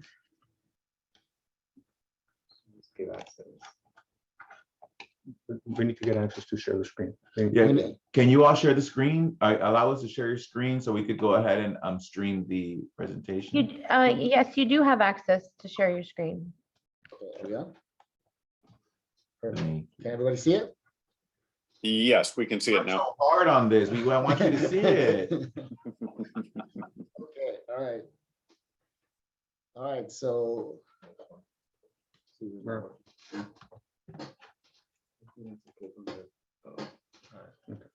All right, so we'll get started. So Newton Community Police Station is about 9 square miles. We go all the way from the 110 freeway to the LA River and south to north from Florence Avenue all the way to 7th Street. We've got approximately 150,000 people in our community, and we do have 2 safety partnership programs here at Newton, which include the Pueblo del Rio Housing Development as well as South Park. Newton Community Police Advisory Board consists of, as we mentioned earlier, Captain Baez and Mr. Johnny Andrade. We meet regularly every first Thursday of the month, and we have a robust group of people who care about the Newton area community. One thing to highlight is that the CPAC is composed of a broad community-based coalition. We have a large bilingual and diverse community, which is why Newton is so unique in our way. All right, so we're going to meet the team. So, so this familiar face is our captain, Captain Baez. He's been he's our co-chair for CPAB and has been a member of the LAPD for over 34 years. During his career, he's worked in a variety of assignments in the Newton area as assistant watch commander, gang impact team officer in charge, and an area commanding officer. And I'm going to introduce my co-chair, Johnny Andrade. Johnny is South Central Los Angeles business owner, leader. He's also the president of the South Central Neighborhood Council, and he's a community organizer and advocate. He volunteers in so many different organizations and has been a pillar here in our community, and we're just fortunate to have him. We also have to my left is Ricardo Marquez. Ricardo is a community organizer, advocate for the diverse communities in the city of Los Angeles. We embrace his youthful outlook and his perspective. He's an aspiring politician for their city or for government. And we're proud to have a young man like Ricardo as part of our CPAP. He volunteers and does great work. And the city of Los Angeles is in good hands with young men like this. And we're really proud to have him as part of our CPAP. And good morning. Again, like the captain said, this is Sergeant Ward's last meeting. He led the community relations office for the last 3 years. He's successful in building ties with the community, businesses, and increasing the participation of the CPAD. Currently, we have 100 members and about 30 to 35 participate in our meetings monthly. And the CPAD members in Newton are also working hand in hand with our Newton senior lead officers and reaching out to the community members, being our voice in the community and participating in our outreach. They're always there when we have events, pro-crime, prevention programs as well. One thing about our Newton CPAB is that we're dedicated to improving the relationship with the Newton Police Department and the residents and the business community here in South Los Angeles, specifically around safety and quality of life issues. We're really focused with community-based programs, education, community organizations, and most importantly, the community events that brings community as a whole, that allows that one-on-one, face-to-face time with our department and our officers. Newton CPAB is composed of just a wide gamut of organizers, nonprofits, community leaders, and clergy members within our community. Finally, one of the things is that what we do kind of differently over at CPAB, we have our executive CPAB meetings, and we also have we have an agenda, and we allot members of our CPAB to ask questions and comments to our officers to have that one-on-one time. Now, to further talk about our executive leadership and our committee, this is when we talk with community, we talk with our clergy, small business, nonprofits, anyone who can actually bring impact into South LA. We listen to them and we bring these ideas and agendas with Captain Baez and Johnny as well, and making sure that we work with our standing committees. We have a faith-based coalition committee. We have a safety residents, stakeholders, senior citizen. We have a youth as well. And we also have a business economic development. And the idea is to bring this diverse coalition together to improve South LA and move forward to sustainable policies that we can help reduce crimes and making sure that we have a better life. Thank you. I think they've touched a little bit on the executive committee. They're an important component of what we do here at Newton. It consists of 8 members. We come together, we discuss the CPAP state of affairs. We compose our agendas. We talk about different things going on in our community. Our executive board is consisted of CEOs, business owners, educators, Pueblo del Rio Housing Authority, president. We have people from GRID on our executive committee as well. And the leadership here just they're what makes us effective. They work with our entire CPAP board. And one thing that I do at all critical incidents that occur, as soon as things are calm at the incident and the tactical aspect of it is over and I get enough facts about it, one of the first things I do is either call or text every single one of the executive committee members, and I let them know exactly the facts around that I can share with them about the critical incident. I do that as well with our key stakeholders.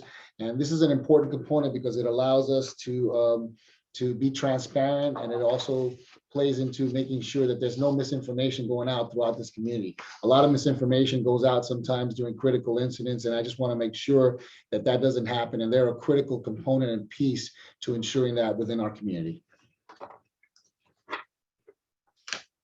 As we mentioned earlier, Newton meetings occur every first Thursday of every month. However, they occur around 6 o'clock p.m. And as we recover from the pandemic, we're going to be having in-person meetings again starting this November 3rd. We'll also have those dually on Zoom video as well, and everyone's welcome. So if you're looking at this from your video or listening to this, please come out and see what our meetings are like. So our CPAP board is definitely very proactive in community outreach and supporting all our events. They participated in many of the events that we do here at Newton, including our anonymous gun buyback, which has been very successful. We've had our national night out is always very successful. They participate in crime prevention, our catalytic converter etching, cleanups, vigils, and support support vigils for our fallen officers, food giveaways, toy drives, school and supplies giveaways, and mobile COVID-19 vaccination drives. We'll go through a couple of pictures of events, but just of this one to mention, over the last 2 years, we've been fortunate to have the gun buyback here at Newton Division, and we've had over 160 firearms turned in during these 2 anonymous gun buybacks. And to tap on the gun buybacks and our events, we do a lot of outreach for these events, from the working with the clergy, with the colleges, with the nonprofits. We do a lot of outreach with this. National Night Out, for example, is one of our largest event, and I'd like to say, if not the largest event that the CPAP LAPD has as a whole.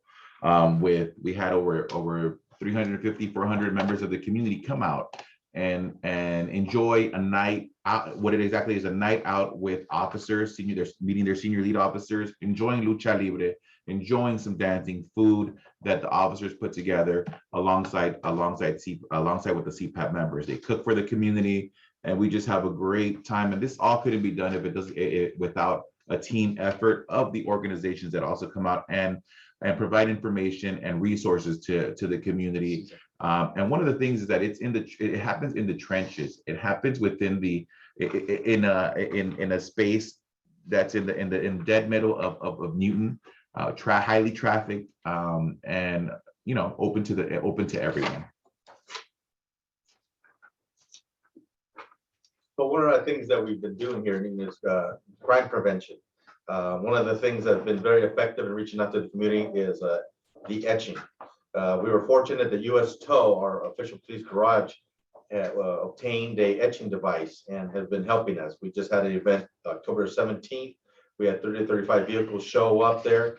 CPAD members also had their vehicles etched as well. We use that opportunity to pass out pamphlets, flyers for crime prevention, and also to enhance the community. We tell them about our PALs and cadets programs and reach out with our faith groups. Hey, Guerra, I also like to mention is that, one thing that's key about our officers we have, and it's hard to see Ward go, was that he was the one that actually made the efforts to work with US Tow to purchase this etching device that etches on catalytic converters. We know in South Los Angeles, specifically in the Newton area, that's one of the biggest things that we have right now, that people are getting jacked for their catalytic converters left and right. They're getting stolen. So Ward took the initiative and built that and talked US Tow into buying these. And now we're having 1 or 2 events a month with great participation all around. So Miracle on 34th Street. This is our 4th year doing this. This is one of the biggest toy giveaways in the city. The Trial Lawyers Charities works in participation with us, with our CPAP board, and with our community. We service over 500 families that are given meals for the day, and thousands of toys are given to children. This is just a fantastic event, my favorite event of the year to participate in. And the inclusion is huge. We work with the Brotherhood Crusade, the Trial Lawyers Charity rents buses and different things so that we can bring different people from throughout our community to make sure that there's inclusion for everyone and make sure that the diversity of who's involved in this. Sometimes the families that are selected as the 500 families are often picked by the different units within this command. So our patrol officers who respond to radio calls and see families in need, they go ahead and give them a ticket so they can be a guest to come in and get the free meals and to also get the toys. So great event. It's coming up on December 3rd. I invite everyone to come out. We do it every single year. It'll be across the street at St. Patrick's Church. It'll be a carnival like environment with a bunch of children getting toys, and all of our community participates. So looking forward to that. Okay, so this is community outreach. This is where we work collectively with everyone around. As you can tell, we have Synergy Academy, we have Ciudad Enrichment Action, we have VOA, we have all these great nonprofits and small businesses, even my friends who volunteer their time, college students, high school students, making sure that we bring youth into the equation, making sure that we have a future that is going to be looking great. Our main job is to focus on bringing resources. Why? Because we need to improve education, quality of life, and income in LA. And this is why I cannot take it by myself, but Captain Bat has been a strong advocate for making sure that this events happen. If we cannot make it happen, he finds a way to make it happen. Johnny and everyone around, I know for sure that we have other ones like Synergy, so that's me, Action, APCC, APCH, the Clergy Legacy, and also including CD9, Consumer Crime Price is also another leader that is bringing resources together. And we know we are increasing our coalition little by little, but this is a grassroots community-based group, and we're making sure that we hear them and have their input being reflected in this outreach events. Thank you. So 27th Street, obviously the incident that occurred on June 30th impacted our community tremendously. We've had a presence at 27th Street since the onset. We've been working with our city partners to bring some normalcy back to the community there. Some of the things that have taken place, we've over the last year, over 16 homes have been repaired, over 100 windows have been replaced. We've worked with different companies to have Ring cameras installed in several homes. We're finishing up this week. We'll be finishing up the sidewalk repairs to the sidewalk there. Over 90 trees have been trimmed. 18 locations were identified for tree planting, 4 dead trees that were removed. We recently, just this week, we had another 2 families move into permanent housing. And as of yesterday, we only have 10 people remaining in the hotel that's being paid for by the city. We have approximately 4 more homes that are just refusing services at this time because they're seeking legal litigation. So I'm really thankful for our city partners that have been a part of this process and making sure that we can bring back some normalcy to this community, specifically Councilman Price's and his staff who have led the way throughout this process. The Coalition for Responsible Community Development, known as CRCD, have completed the bulk of the repairs, and All People's Community Center, who has provided many of the services to the families impacted by this incident. We at LAPD have maintained a 24-hour presence at the site of the incident since the incident occurred. We are currently working on a transition plan to return 27th Street community back to a normal state and lessening our footprint at the location. We continue to collaborate with partners of the community, nonprofits, CPAP, to participate in many community events on 27th Street over the past year. Next slide. Some of these events involve were the annual backpack giveaway, where 75 backpacks were given to the communities, to this community affected by this incident. The awareness and distribution of the Angelino card. We also established relationship with the city attorney's office to facilitate claims. We also were conducting outreach for people who were not being able to be reached by the city attorney's office. Our YSOs and cadet recruitment. We do a monthly recruitment there at the site. Since September, on September 21st, we did have, last September, we had a private meeting with all the affected residents to discuss the progress of what was going on. CD9 has sponsored numerous community fair groups where they've had different medical groups come out, St. John's, City Attorney's Office, All People's, our Newton POW program. Our Newton officers also conducted trunk or treat there to treat the children from there. We've had turkey food giveaways, resource centers for food giveaways, an event called Bring Love that we did, where we participated in providing toys, books, revenue. Just a numerous events, including Rocket Rules came out at the All People Center. We had a private event for the children there again. And we're currently working with a lot of the remaining residents to make sure that we put Ring cameras in every single home there. A couple of them have had some power issues that we're working through to try to get coordinated. Like I said, just the numerous different events that have taken place there. And our CPAP has been a key component of helping us out there. And Johnny will talk a little bit about their role. He mentioned, the captain mentioned a vast majority of the events and the resources that have been happening within that specific area. Some of the things that we've been doing as a CPAP is we've generated donations for toiletries. We know that some of these residents had to be moved out while their homes were repaired. We're working alongside these orgs to provide the tree planting in the area as well. And also participated in and brought in some groups for food donations. While we mentioned this and you see these great pictures, Newton has been in front of it, specifically Captain Baez and Sergeant Ward during all this chaos. I say chaos because they have faced, again, the members of the community that have pointed fingers and placed blame on Newton. But if we're really going ahead and discuss that, and I'm going to go a little bit off of this, Captain, but it really wasn't the Newton Police Department. It was the bomb squad. We don't regularly see the bomb squad here in our community. And despite of being the bomb squad, I mean, it would have been easier for maybe the captain or somebody to say it wasn't us, it was the bomb squad.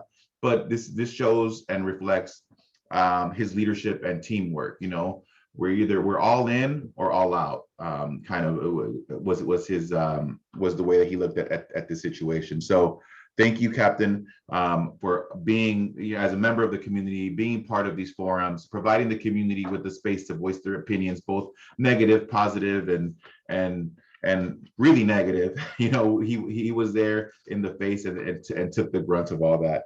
So we appreciate that. Part of the 27th Street recovery effort, we had a turkey and food giveaway. Captain Bias preaches an all hands on deck type of approach. And as part of this, our patrol entity got involved in this. And you see pictures there, also Castanea and her husband, who works Rampart Division, through families and friends, donated over 200 turkeys to this effort to assist the recovery effort at 270 Vancouver. Thank you. That was huge. Okay, we'll move on to vigils and support of our fallen officers. Unfortunately, we lost Officer Jose Anzora last year. He passed away on March 3rd of 2021. We did have a vigil for him this year, and I appreciate the attendance. Thank you, Commissioner Decker, Commissioner Bonner, and Chief Moore for attending. We appreciate that. I think what I'd like to point out is that we had over 100 community members that attended the vigil, which speaks volumes as to how far we've come through what once was a challenged community with the relationship with our police department. So I'm really grateful for how far we've come. I'm grateful for the bridges that have been built by members of the CPAP board to help and create community trust with the Newton community. And this is just one example of how far we've come. So I appreciate that. Thank you. Another uniqueness about Newton is our partnership with CSP, specifically in Pueblos del Rio. As you can tell in the image right there, we have Maria Espinosa, who is a community leader for years that I actually looked at for. She is also president of BRAC in Pueblos del Rio, and you can also see how she's giving recognition to some of our officers who actually have done an amazing job. We have had food drives, business economic drives, we have employment opportunities, we have toy giveaways. We have, yes, so we also have leadership of Sergeant Limon, who's actually worked collaboratively with CPAC and CSP partnership to making sure that we work together to make sure that we reduce crimes. And as you know, Puerto Rio has been over years disenfranchised and has been forgotten, but because of Maria, but because of Sergeant Limon, but because of Captain Baez, we have had an improvement in quality of life and economy as a whole. So that's why this works, and everyone else can model that we work. Thank you. Speaking about one of the largest events that we had, and it was a great one, was our Peace Walk. We have our Mamás del Sur Centro group, Laura, that helped put this together. This specific Peace Walk was organized. It was during a very busy day in politics, but you'll see that the community was very much involved. And they didn't care what was going on, but this was very much needed within our community. We walked a mile radius.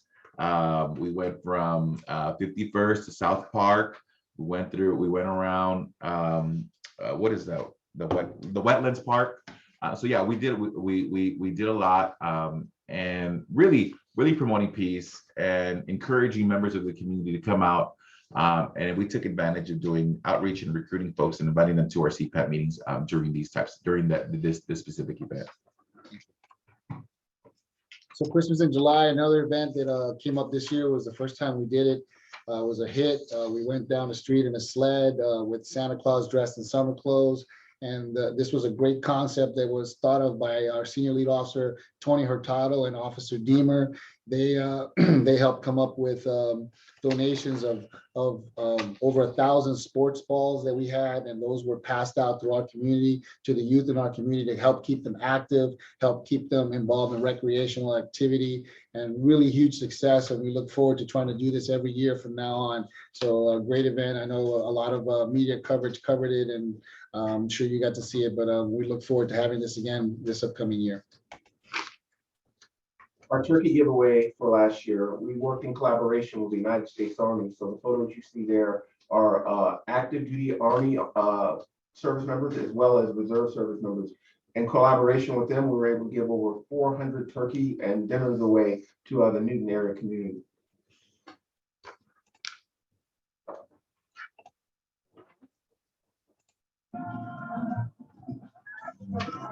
So there's our salsa dancer.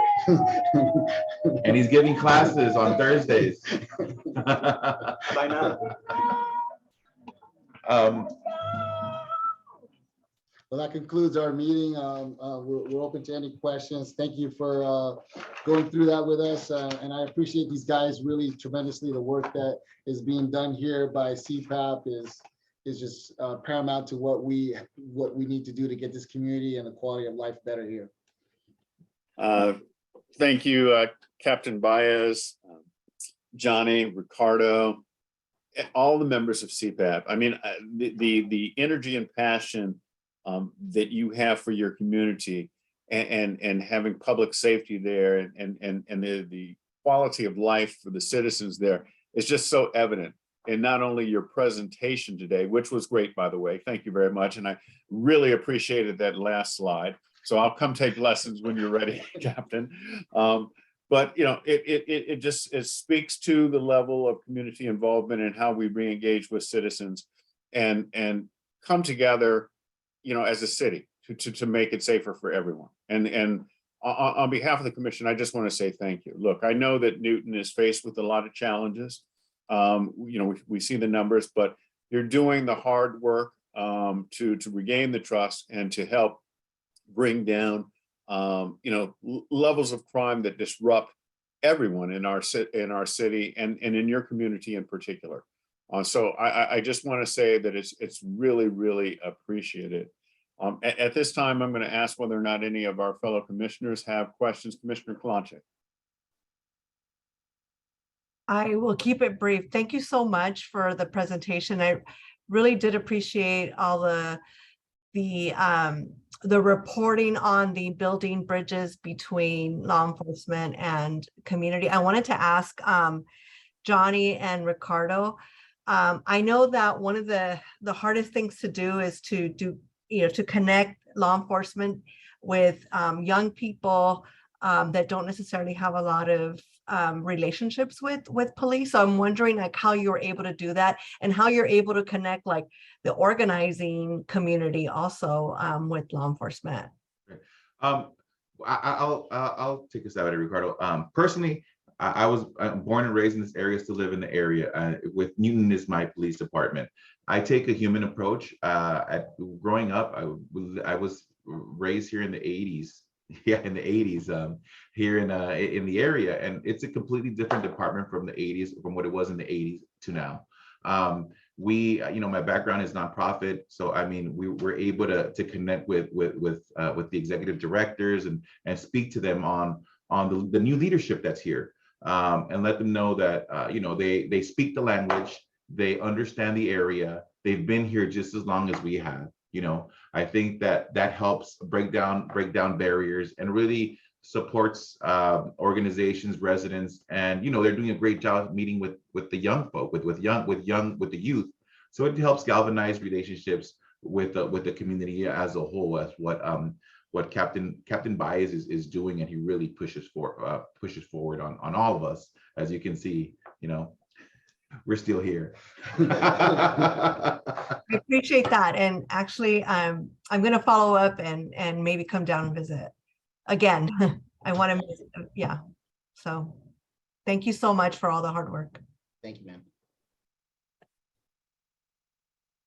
I would like to say is that you guys had my captain here nervous. You know what I mean? Maybe, you know, he's doing a great job. You know, I just think, you know, Chief Moore, ease up on him a little bit.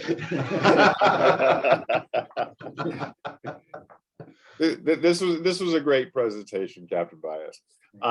Commissioner Deckard, any questions? First of all, as Captain Baez knows, no one's going to lighten up on him at all. Such is the job of a captain, but I do want to acknowledge you, Captain Baez, and all you're doing, and the CPAB members, Johnny, Ricardo, thank you, and Sergeant Ward, I think it was, if I heard correctly, thank you for all the work you've done in community relations over the last 3 years. Incredibly important, and just to acknowledge you, and clearly all the hard work you've put in has really been paying off as reflected through the CPAP. So, sir, thank you for what you're doing, and best wishes as you continue on. But a really exceptional presentation. You said you put a lot of hard work into it. It looked like it. It was very interesting, both, you know, highlighting all the issues that you're working on, the problems that have been faced, as well as giving us an update since the last presentation. So I do want to thank you very much for that. And like Commissioner Kalanche, I truly look forward to my next visit down to Newton. So I think that's all. I don't have a question. Sorry, Captain Baez. I know you were waiting with anticipation for those hardcore questions, but excellent presentation, and thank you for all your hard work. Thank you. Thank you, Commissioner Decker. Commissioner Bonner. Thank you. Just a couple of questions and points. Thanks everybody for the report and for just spending some time with us this morning.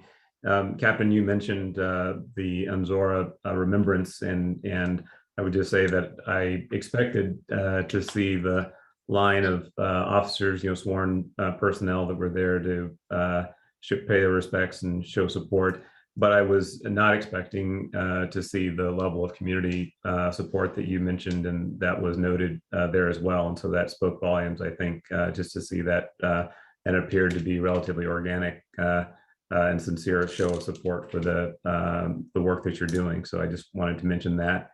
A couple of questions. First one probably to Johnny. You had mentioned that you have about 100 members and 30 or 35 that kind of participate monthly. And the question just is, in terms of the livability and lifestyle issues that you kind of made reference to, do you find that those issues change in some dramatic way depending upon who's participating in any given meeting? Or are there 2 or 3 kind of recurring themes that are brought to the table? Well, the beauty of it is that, South LA, and specifically Newton, there's issues, and we're going to continue having issues and situations here, right? But I think with our recurring issues, it's something that we sometimes can't provide a quick answer, is around the homelessness.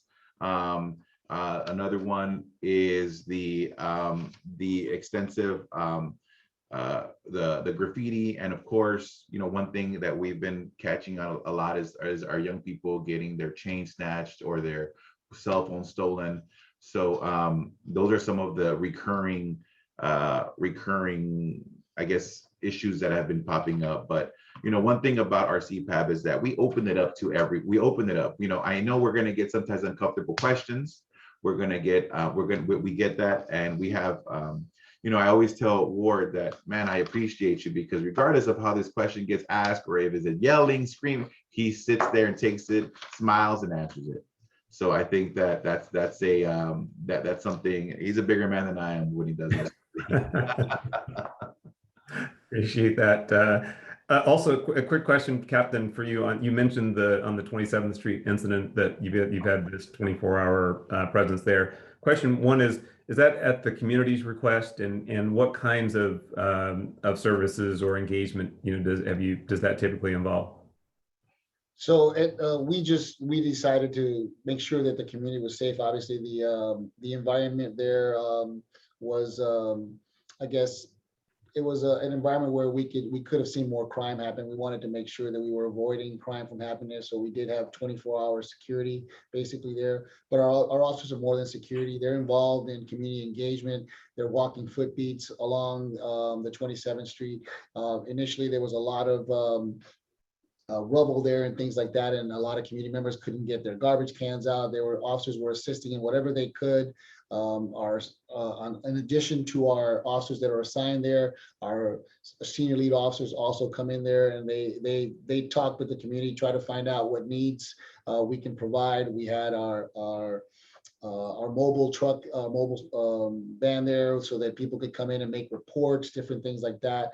We've progressed a lot. The community is really starting to normalize a lot more. These were the initial things that were going on. We also found that a lot of the homes that are vacant, sometimes we would have some transients that would try to get inside those homes. So we would make sure that our officers would walk footbeats in there, and they do check those homes regularly to make sure that that's not happening. So it's a lot of crime prevention, at the same time community engagement. So it's a variety of things that they're doing out there, sir. Got it. Appreciate that. And the last question, I suppose, is for Mr. Marquez. Ricardo, I believe we spoke briefly at the CPAB summit a week or so ago, and you were explaining to me, I think, one that that you find other people your age are often distracted with a lot of other things going on, and maybe not as involved as they could or should be. One question is, do you have the support of your peers for your engagement, with the department and the CPAB? That's one question. And related to that is, do you find yourself facilitating the exchange of information and ideas, or are you kind of all in and folks to the CPAB, bringing your ideas, or do you also have some opportunity to kind of bring ideas from your peers and maybe, exchange information the other way? Well, there's not a straight right or wrong answer. I will say that I got involved in CPAC because of my commitment to making sure that my friends and my family continue to have a better LA. I know Johnny has been a great mentor and friend, Captain Bass. When I was in high school all the way to now, I got to see why working with the community helps. So what I tell my friends, they used to play video games and social media. They're out there. About 85% of them don't care about what's happening. So tell me, you know what? You take care of it. Here's my question. Go ahead and ask that because I don't have time for that. I'm like, okay, I'll have time for you. So I'll tell them, what do you want me to work with? Because one thing that they have fear is that they think that when they approach the LAPD, something's going to happen because of the negative impact the media and everyone is having on the culture. So they're afraid of speaking up or even having that conversation. So I tell them, do you know an officer yourself? I personally know senior lead officers who are members of the community who live in the area. So that's why I'm able to break the gap. That's one thing. Another thing is that we have a coalition of working mothers. So maybe the sons and the daughters might not be interested. And I will say focusing in high school right now and then in college, give them internships, making sure that they're giving jobs and skills and all of that will reduce the likelihood of them being somewhere they're not supposed to be at, and making sure that they are working with us, providing college credits and all of that. So that's what I tell my friends. And I'm like, I know you don't care about the LAPD. I know you don't care about what's going on in life. I know you're just caring about like today's manicure and haircut and social media and hashtag. I get it. They don't pay attention, which is why they tell me, okay, since you pay attention, I just go back and I tell them what's going on. I was like, if you have any questions, here's Sergeant War, Captain Bass questions, write us an email. I'll break it down. Sometimes we do it anonymously. I just hear them, what's going on. Some of them complain about being stopped all of a sudden. And I'm like, okay, what did you do? I try to break it down to them. I'm like, give them their perspective, how the officers look at it and how the youth is looking at it. I was like, you need to be able to empathize and to be able to communicate with each other. Otherwise, you're fighting among each other and we continue the cultural war. So one thing is to make sure that we have is to have communication, which is why Captain Bass is great when it comes to speaking out when things happen, incident reports. We have a lot of these issues and him doing messaging and helping us understand any questions is really useful and transparent. I know young people are all about transparency and making sure they know all the answers. And I tell them, you know what, sometimes you don't have to have the answer right now. Sometimes you have to wait until we have the totality of the circumstances because we can't jump into conclusions. And they love jumping into conclusions. They're like, wait. You need to hold up. You need to make sure that you are settled down because they're not thinking like the way we think. They think of just what they're seeing on social media and what they hear on Twitter. And I'm like, that's not LA. That's somewhere outside in maybe, I don't know, in the East Coast, the Midwest. No, LA and South LA is very unique. And I tell them you need to narrow down your quote unquote activism to making sure that it's at the local level rather than at the federal level, because we can only focus what's happening in our area, in our city, and we cannot make sure that we pay attention to what's going on around. So that's what I try to help. And I'm like, you cannot compare LAPD with New York PD or Chicago PD because it's two different areas, two different environments. And I try to break it down to them why having these locations demographics is important. And that's why I tell them, if you want to speak up, let me know. Go to the CPAC meetings. I try to bring one of my two friends, have a picture over, which is why some of the pictures that you saw, I have a friend coming over and taking pictures. He's very into media and all of that. So having that commitment, having that integration and making sure that they're not afraid to be around officers, it's one way that we can alleviate and making sure that we bring more youth into the table rather than separating them. I appreciate that. And I would just say that, leadership comes in many forms. And so the work that you're doing both individually and with the CPAB is very important, not only today, but no doubt will pay dividends far into the future. So we just encourage you to continue that personal leadership in your community. It's very important. Appreciate that. Thank you. Commissioner, I'll add that Ricardo probably asks us some of the toughest questions at our CPAP meetings. He puts me on the spot a lot. So he definitely brings forward questions from the community, and he's one of the ones that certainly is not afraid to ask. And we use his young tech skills to really put together the PowerPoint. You know, a lot of us are not as tech savvy as our younger folks, but you know, he made it happen. Great. Well, we might have a future commissioner here, so look forward to your support at this level someday as well. Thank you. Thank you, Commissioner Bonner. Once again, Captain Bias, Johnny, Ricardo, I want to thank you for a great presentation. Sergeant Ward, I haven't forgotten about you. Sorry to see you that you're not going to be around much longer, but listen, thank you for your service. Appreciate all you've done. Thank you, everyone. Appreciate it. Thank you. Thank you. At this time, we're going to go to the regular agenda, item 5C on the agenda, the department's report with respect to Domestic Violence Awareness Month.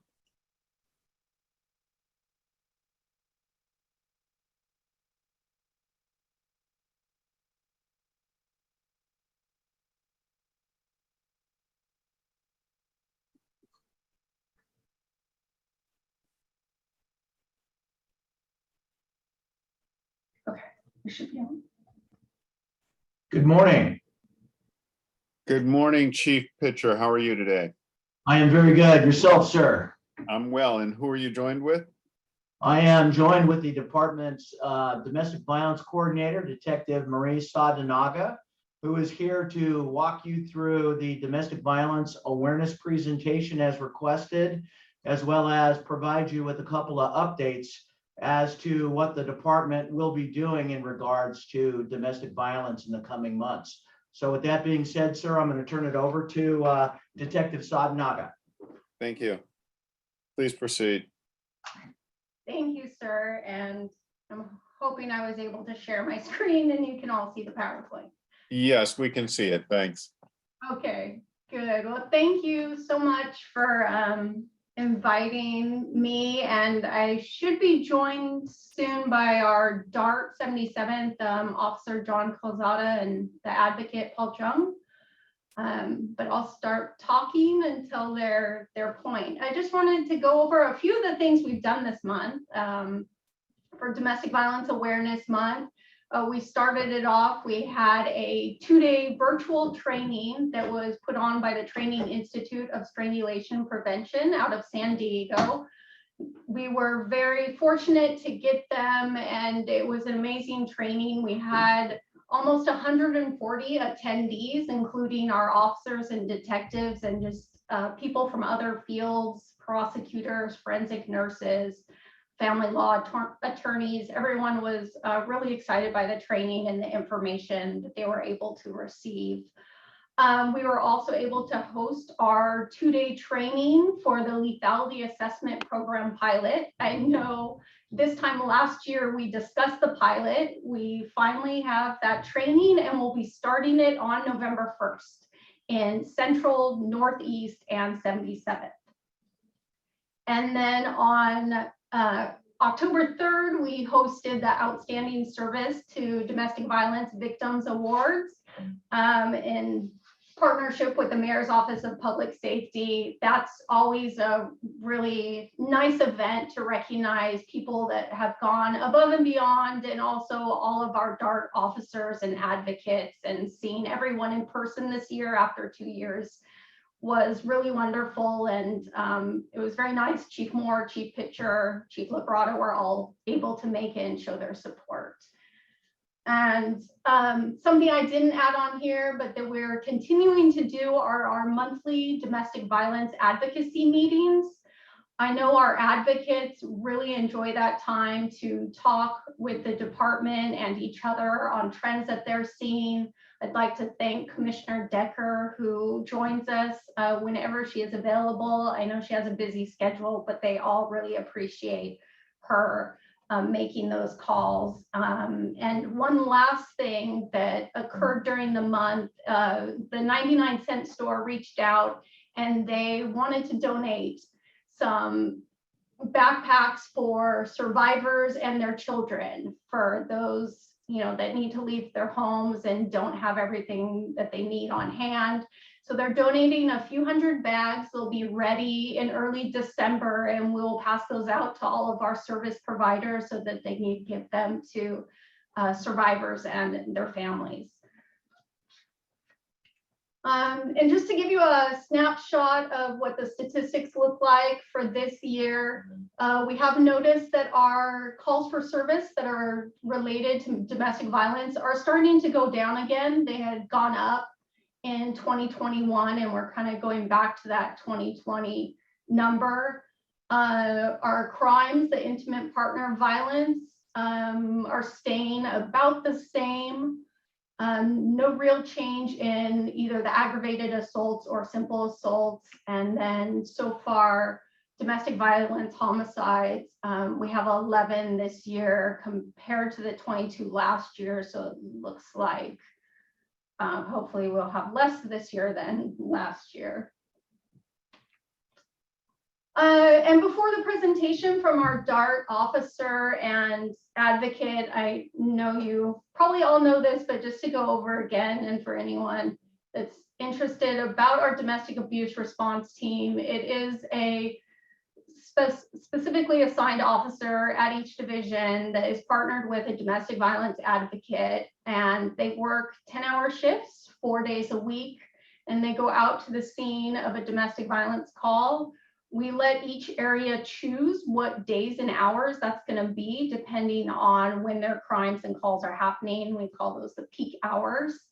And really their role is, once they get there, to assist the officers at scene, to provide additional resources. And they also really give advice to the officers. They're seen as, you know, subject matter experts at the field. So if there's special circumstances, they can guide officers in what to do, the types of reports they can take, and other services they can provide.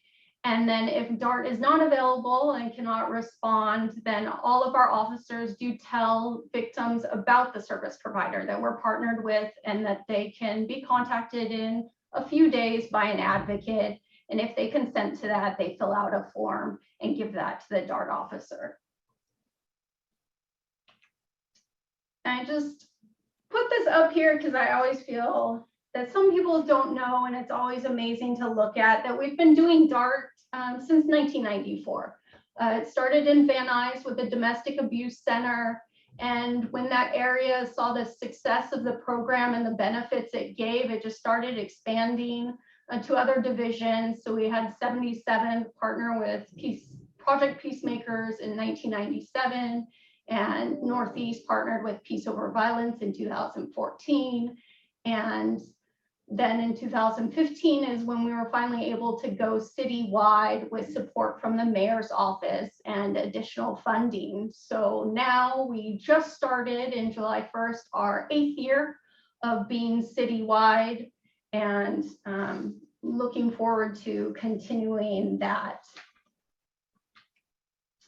And here's some numbers for our DART from the inception of going citywide. We have served over 31,000 victims. Our DART advocates have been on scene at about 11,000 calls, and we've had our officers refer to the DART advocates about 21,000 victims.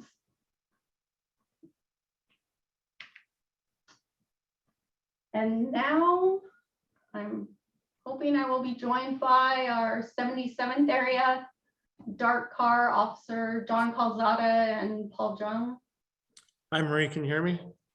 Yes, I can. Okay. Good morning, Commissioners, Chief. Thanks for having us. My name is John Calzada, and I'm sharing the screen with 77th Advocate Paul Jung. Hello, everybody. Good morning. So how does DART enhance police response? I've been assigned to the DART unit for over 10 years. I have a lot of experience in interviews, in investigating domestic violence. My training has been in injury identification. I've taken the 4-day strangulation course, sexual assaults, interview interrogation, restraining orders, and then various other trainings with the DA and the city attorney's office. So with that training, when I respond to a call with the advocate Paul Jung, we bring that experience. We use really good active listening skills when the officers are interviewing the victim or I'm interviewing the victim, and we will start to see other crimes within that initial domestic violence response, and we'll document it. And this way we provide a better report and investigation for detectives and also for the city attorney or the district attorney. This way there's a better likelihood of prosecution. In a minute, I'll have Paul talk about what he does. And that's probably the most important part, is that we're going to the scene of a crisis. He's bringing his resources, which could be the shelter, could be restraining orders, transportation of not only the victim, but the victim's children to a safe location. They have the shelters in place. We've never been, since 4 years, we've never been denied placement of a victim in shelter. Just in the last couple of weeks, we've placed, I think, 6 families in a shelter. So hopefully that's 6 families that we took out of that abusive relationship. So I'll have Paul talk about some of the services that they do, and then I'll come back and talk about one trend that we're seeing in DV right now. Good morning, everybody. A lot of the resources that we have, it doesn't just, I mean, that has to do with domestic violence. We do divorce, paternity, custody, child visitation, child support, spousal support, separation, guardianship, and also adoption. So it all comes together for the domestic violence client, and those are the resources that we have to offer those clients of ours. It's not just shelters, it's not just the safety planning, but it goes further than that. So we do have all those resources and available 24/7, along with our 800 number as well. So we understand that we have a small window when we meet with victims, and when me and Paul get there, we're really trying to determine what is keeping that victim in this relationship. Is it because of the children? Is it because they're still in love and they think that the abuse will stop? It could be immigration. There's always threats of deportation. It could be financial. The abuser doesn't allow the victim to work. It could be family members that are no longer in contact with the victim because they got basically fed up with dealing with the trouble that he was causing the family. So those resources, we try to figure out which one the victim really needs, and then describe those resources to the victim, and then get them to have confidence in us and pull them out of that relationship. And then lastly, a quick trend that we're seeing right now is GPS trackers. The last 2 weeks, we recovered 2 GPS trackers on the victim's vehicles. And we have a community partner now, which is a stereo installation shop out of Newton Division. And we hooked up with them by chance. Paul actually knows the owner, and he has allowed us to respond to that location and use a vehicle lift and take a look underneath the vehicle and inspect it. And that's where we found a GPS tracker with a magnetic box underneath. And then recently we just found a hidden cell phone underneath the area of the spare tire. So we're glad to have them helping us out. We're trying to get that word out to patrol and detectives that if a victim says certain buzzwords, like he's always popping up where he shouldn't know that I'm at, we're trying to get them to meet with the DART unit at 77th and set up an inspection either with us or with the stereo installation shop. And those guys are good because they know all the ins and outs of the vehicle without causing any damage.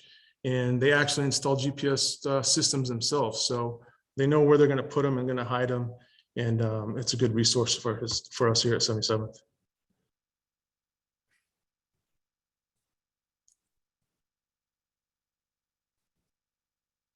Marie, you still there? Yes, sorry, I was unmuting. Thank you. Commissioner Briggs, before we turn it over to you for questions, just a couple of discussion points regarding domestic violence and where the department is headed. And first and foremost, we have Senate Bill 320, which was passed at the end of 2021, effective this year. It is known as the Restraining Order Gun Recovery Law, which superior courts up and down the state were required to track the recovery of firearms that were associated with individuals named in criminal and civil restraining orders. And so what that law and procedure required was that those firearms either be turned over by the individual named in restraining orders, of which currently we have tracked with the courts. The city of Los Angeles has about 10,000 restraining orders that we are responsible for tracking, ultimately serving and acting upon, to give you an idea of the number of restraining orders out there. Although the reason why the law came into being is because the courts never really developed a database that they were required to have to track the recoveries of these firearms. Once they basically issued a restraining order, whether criminal or civil, to someone, they never tracked whether or not that individual turned in his or her firearms, or the police departments went out to get those firearms, because they're prohibited by these restraining orders from possessing, owning, or having firearms. So now this law is requiring the department, once this database is developed and implemented by the superior courts of California, they will be sending to departments throughout the state, particularly in this case, obviously, our department, these restraining orders. We will be required to find out whether this individual turned in his or her own firearms once the restraining order is issued by the court. And if not, we will be required to go out and recover that firearm and ultimately provide proof to the superior court that that measure was done, that we either recovered that firearm or the individual turned that firearm in to the department, so that the requirements of that restraining order were met. So just to let you know, that's where we're going. We're still in the operational committee with the superior courts of California, with the DA's office, the city attorney's office, and the LA County Sheriff's Office, to figure out exactly how this process will work once the superior courts get that database to track the recovery of these firearms. Then they will give that information out to us, and then we will develop our policies and protocols to either go out and get these firearms or ultimately account for them as they are turned in by the subjects of these restraining orders. So we will keep you updated as to the development of that court imposed database, how it's going to impact the department. We have already started drafting a protocol in response as to how we will go out. And it's much like the prohibited possessor. We get notified of individuals who can no longer possess or own firearms due to a variety of reasons. They were convicted felons. Ultimately, they were convicted of certain misdemeanor offenses that preclude the ownership of firearms, that they have gone through the mental instability process and issues. And so we are required to go out and get those firearms. This is another added component to that, to make sure that individuals out there who are named on restraining orders no longer have these weapons. And before I turn it back over to you, we wanted to talk a little bit about it's a law that's been in existence that we've used on the department since 2016.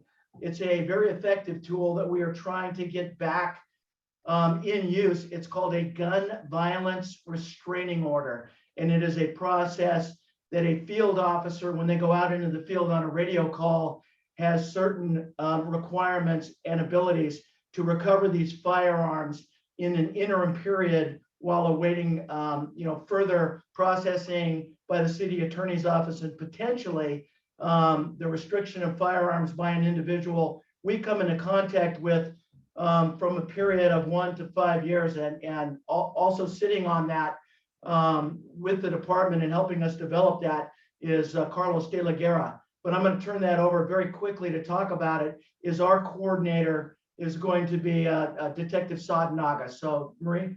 Yes.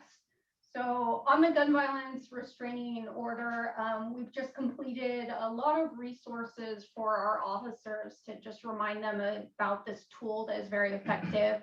I believe a lot of you may know it as the red flag law. That's what they call it in most of the states where it's been passed. And like Chief Pitcher said, it's been in effect here for a while, but we'd like to remind officers how effective it can be. And one type of a gun violence restraining order is the gun violence emergency protective order, which can be obtained in the field via phone, just like a domestic violence EPO. And that can be requested when officers come into contact with someone. There does not have to be a criminal element. They do not need to be mentally ill. They just need to pose an immediate and present danger of causing personal injury to themselves or others because of access to a firearm.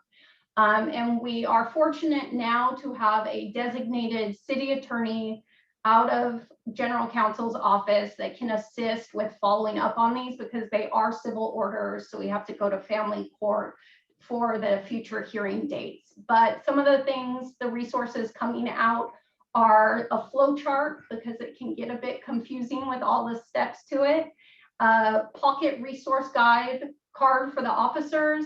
We'll be printing a bunch of material, including exemplars for the area GVRO coordinators and watch commanders to have, and dropping those all off at each division. And there's a frequently asked questions sheet that will also be out, and hopefully that's all published soon. So, sir, a lot of information, but back to you and the board for questions. Thank you very much, Chief Pitcher and Detective Sadanago.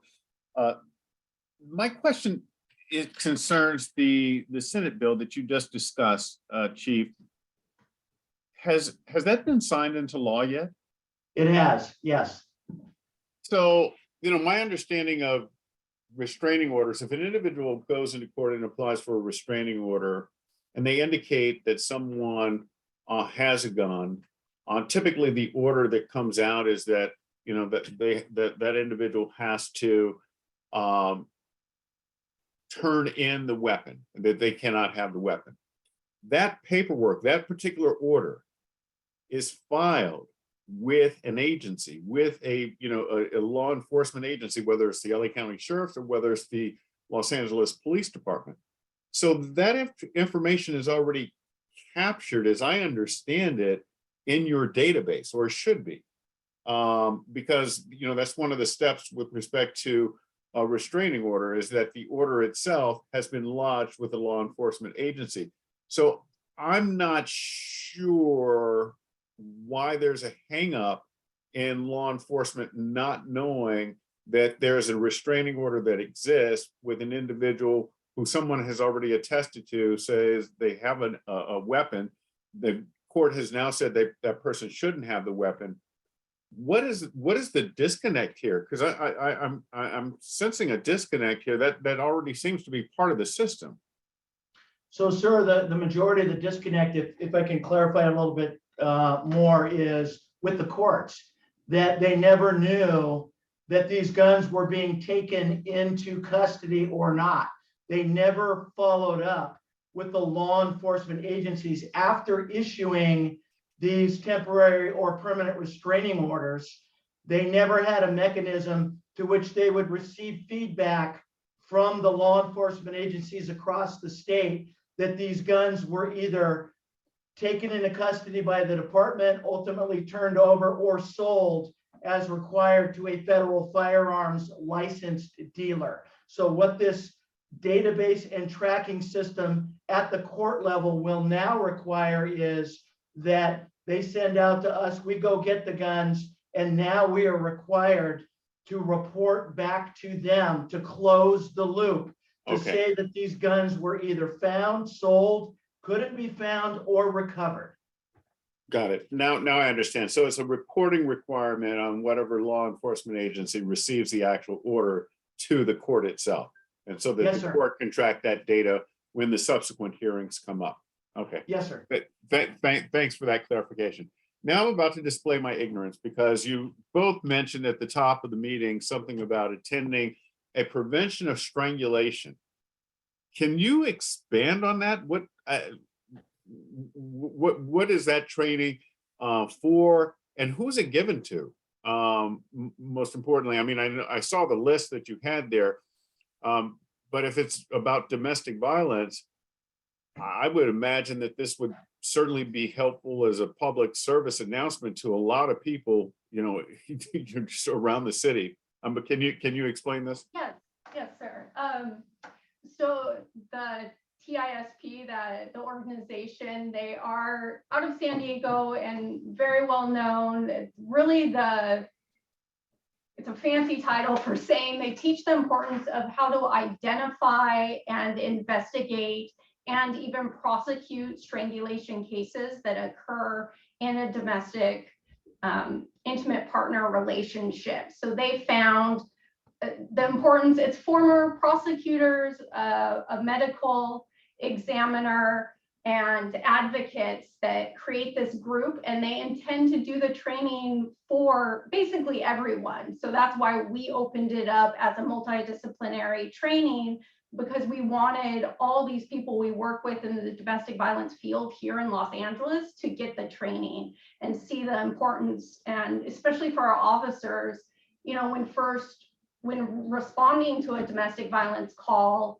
to really dig in and ask more questions about, like, if we learn that a strangulation occurred or other instances, and the importance of conveying to the victims that there may be some medical issues, you know, even if there's no visible injuries, and things that could appear days later. So part of this training was having the doctor come on and say, you know, explain injuries that you could receive later on, and the importance of encouraging victims to go in for follow-up treatment.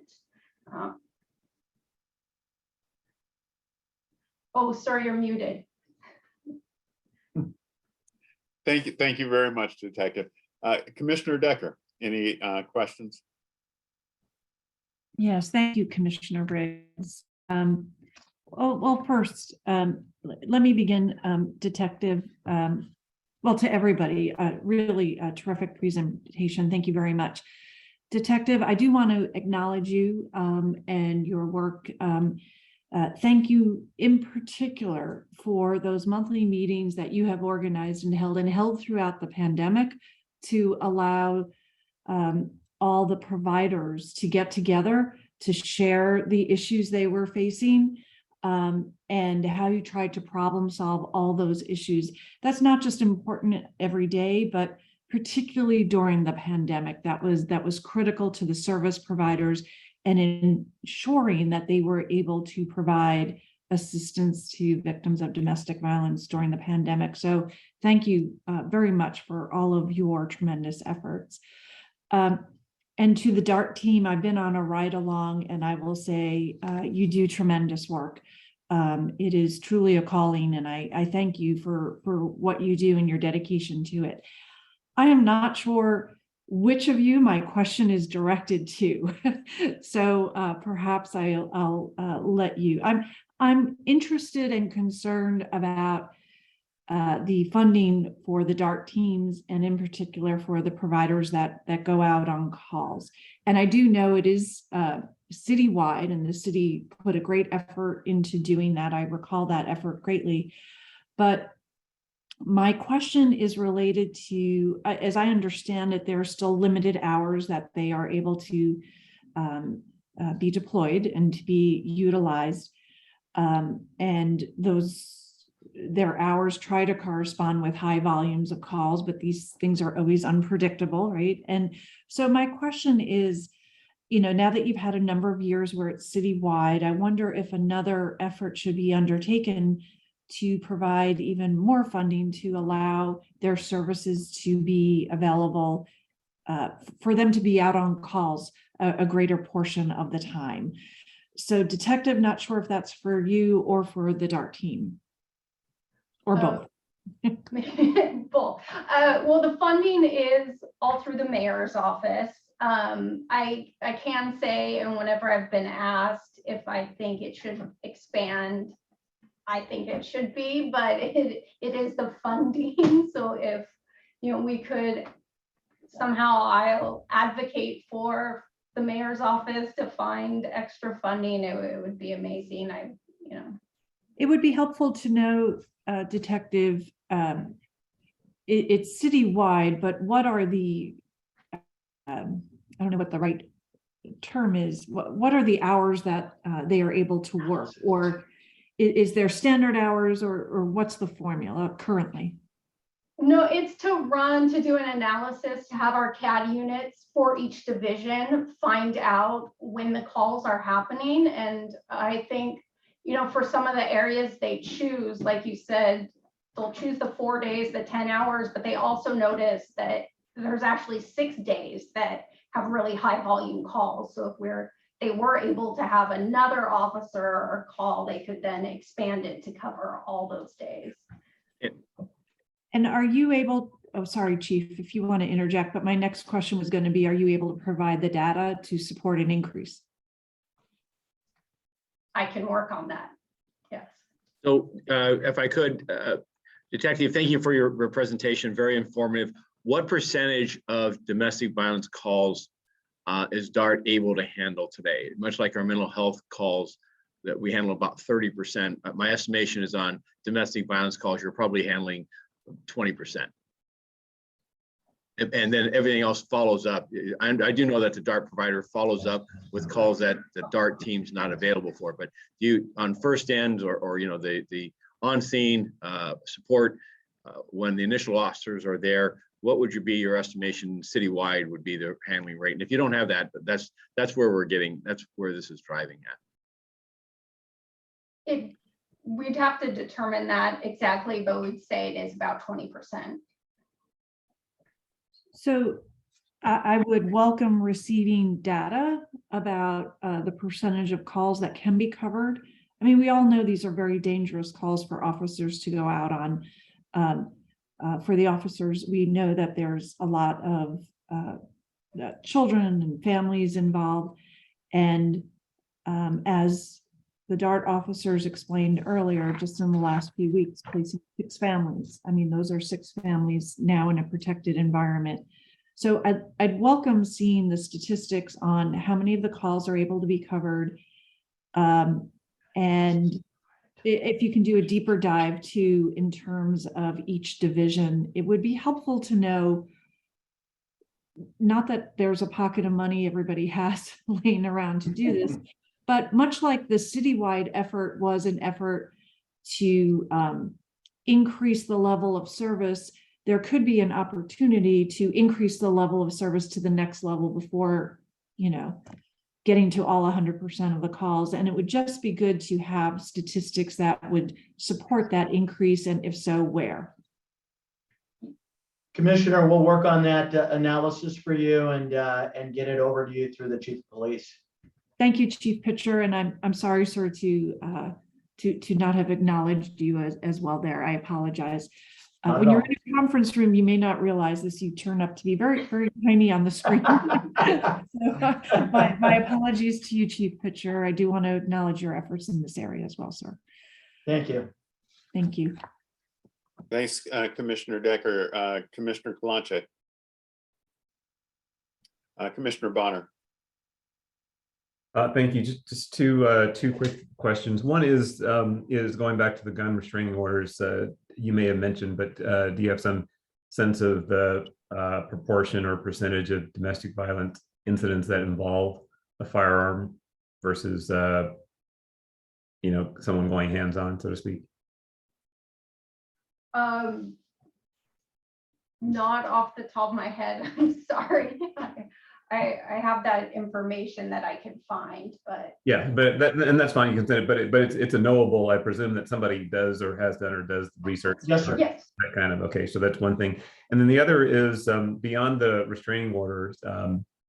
What typically happens in the court system in these in domestic violence cases? Are charges filed and people go on trial and go to jail, or and that's may or may not always be the best thing for any given family or situation that might be better served by some sort of services or something.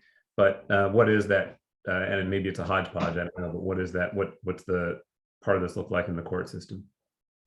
Yeah, it is a mixture. We do present all the domestic violence cases that we get to either the district attorney or city attorney, depending on whether it was a felony or misdemeanor.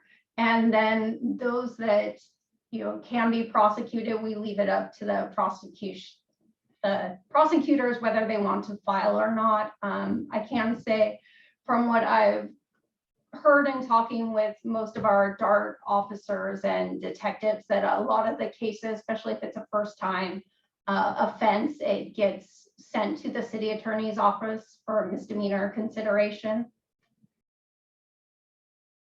And just one quick follow-up then on that last point.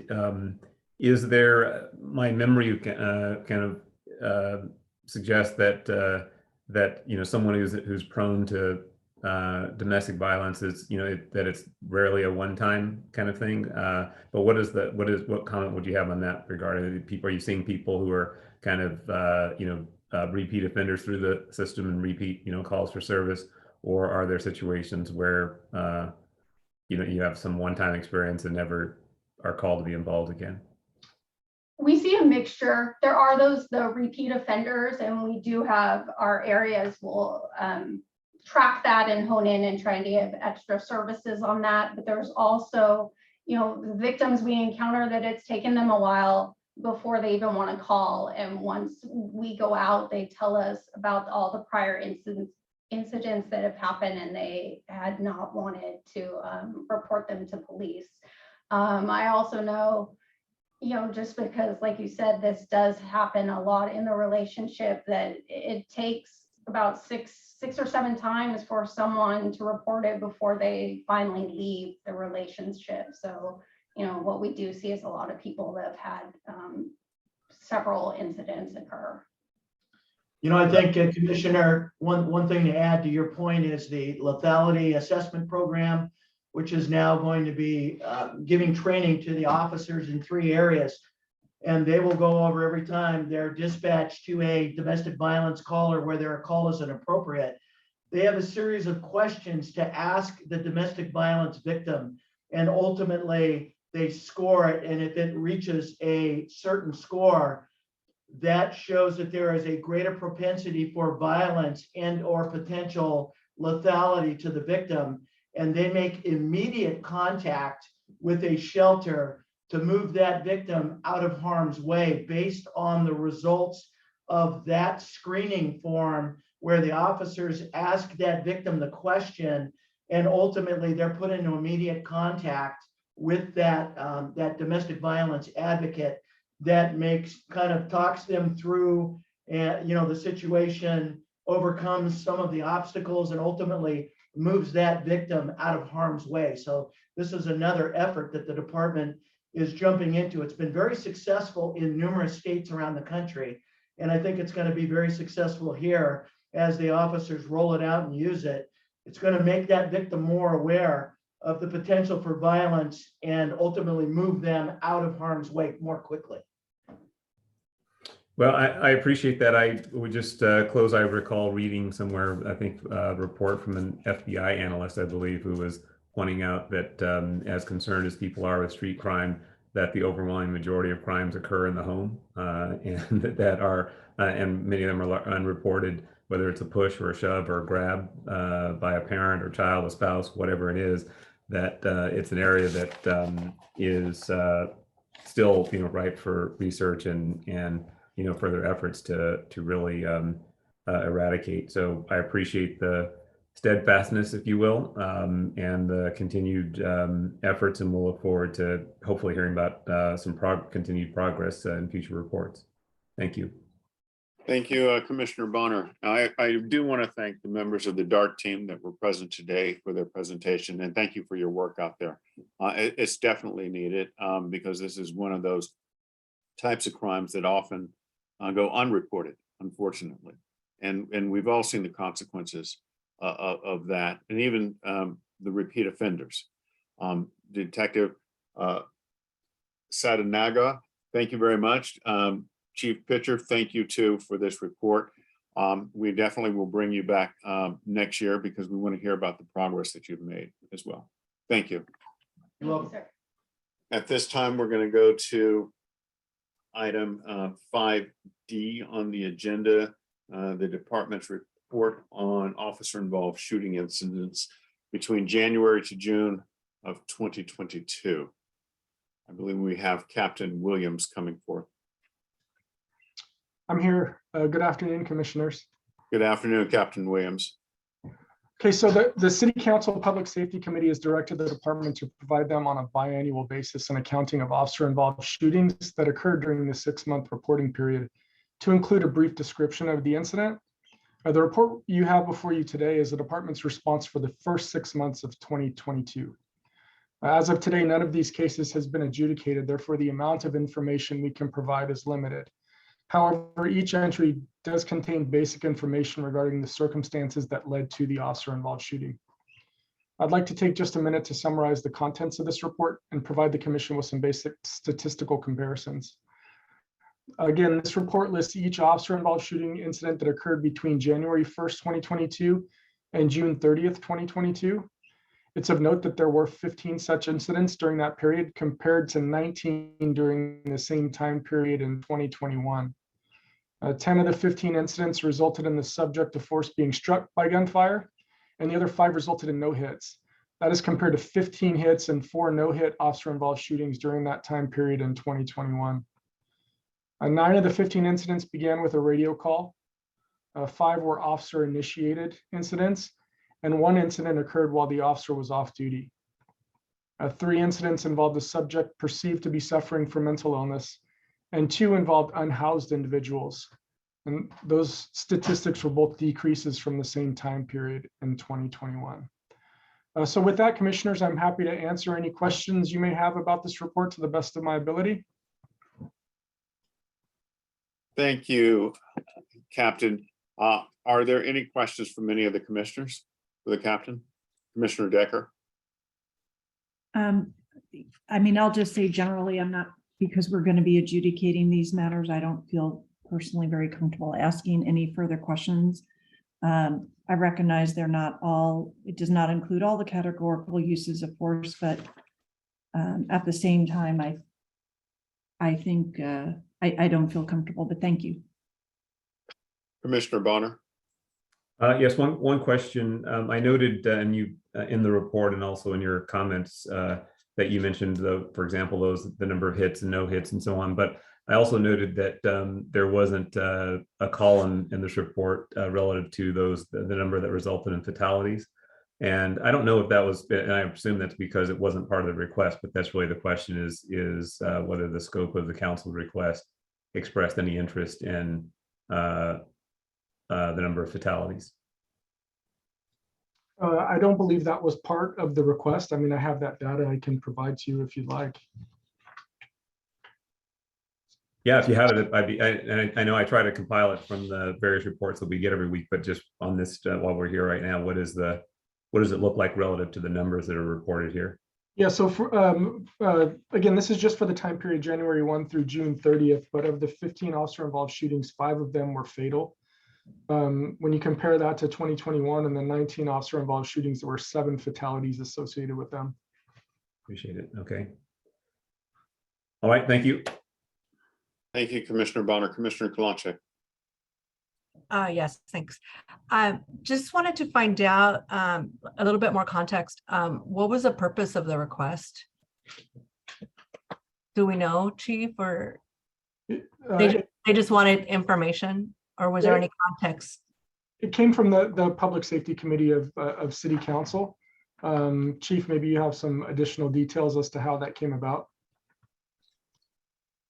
No, I don't specifically recall, although I do recognize that in 2021, we saw an increase after a more than 30-year low of officer-involved shootings at 26 and 27. That number grew to 37. So it may have been an interest that arose, that came from that statistical number, as well as I will say that as a reminder, in our use of force report that was given to the commission some 6 months ago, our focus was to improve our, deepen and continue our work with persons with edge weapons, as well as experiences with people encounters with people experiencing mental health issues. So these are ongoing conversations that public safety chair, as well as other elected officials in this commission and this department continue looks at our use of deadly force as a last resort. We want the numbers to be 0, but as numbers are not that way, then how do we dissect and bring them up? And we welcome the periodic reporting of this. As we know, we report this each week. This gives a kind of a slate across a 6-month period of the characteristics of those officers involved shootings. And of course, this morning I updated it further as of the stats as of this morning. Okay, thank you. Thank you, Commissioner Kalanche. There being no further questions, I move that we approve the department's report and transmit it to the Public Safety Committee. Is there a second? Second. Motion been made and seconded. All in favor, say aye. Aye. Aye. Motion carries. Thank you very much. Thank you, Captain Williams. At this time, we're going to go to item 5E on the agenda, which is the department's report with regard to Facilities Management Division audit. I believe we have Police Administrator Phillips.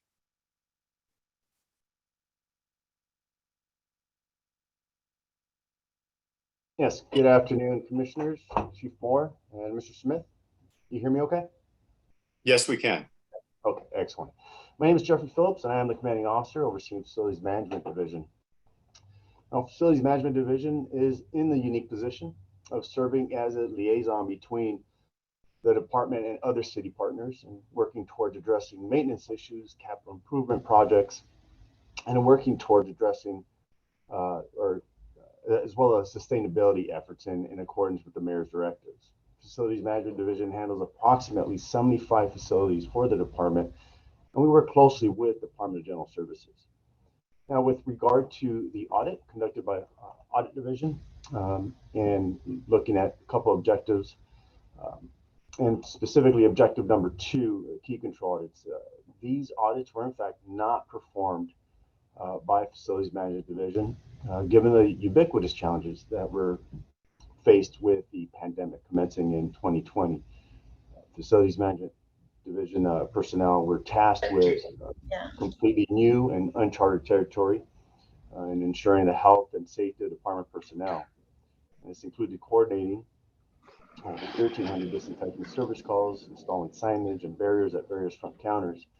And of course, we also had to address during the 2020 civil unrest, when Facilities Management Division personnel were tasked with coordinating graffiti removal and addressing damages to various police facilities that were caused by vandalism. Notwithstanding, in further considering the objective of the key control audits and discussing this topic with both Audit Division and Administrative Services Bureau, there was a consensus that Facilities Management Division personnel are not best suited to engage in conducting audits, but rather Audit Division would be the more appropriate department entity to evaluate whether those audits need to be conducted, and if so, Audit Division should conduct the audits. As such, on April 26, 2022, Administrative Services Bureau reissued the notice for which the responsibility of audits by Facilities Management Division was excluded. In regard to the other recommendation pertaining to other related matter, Facilities Management Division personnel has updated the manual dated April 2022, but we do continue to adjust and update the manual. It's a living document just because of the amount of facilities that we oversee. I would be more than happy to answer any questions that commissioners may have.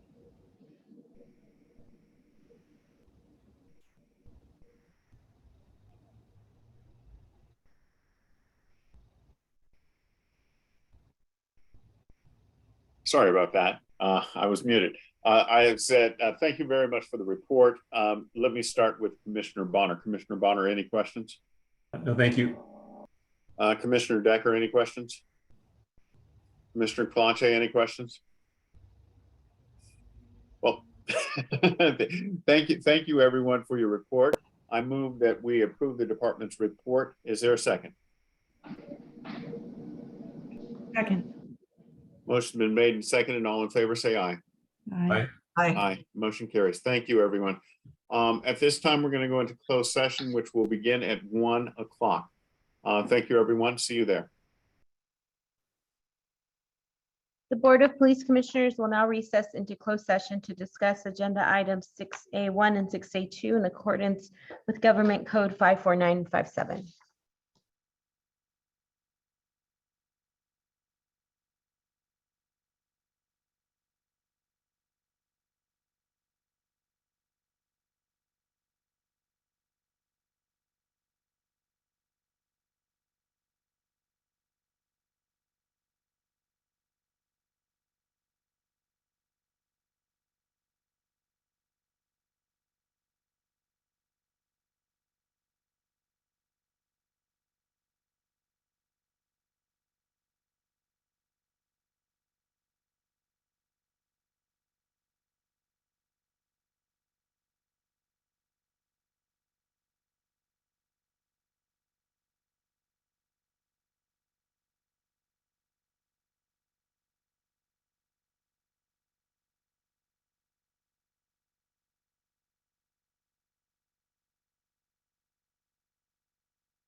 Give the board secretary a moment, please.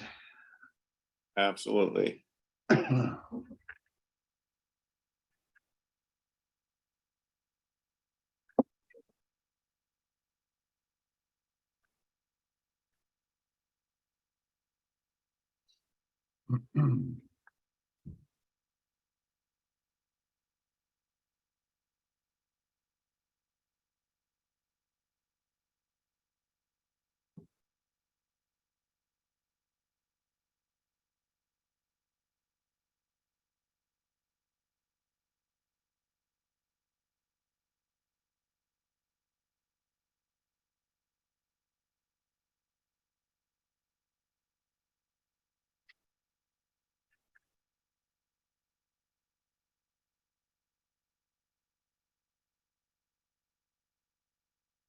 Are we ready, Mr. Tefang? I'm ready. I don't see Commissioner Decker, but that's fine. We can go with the three of you.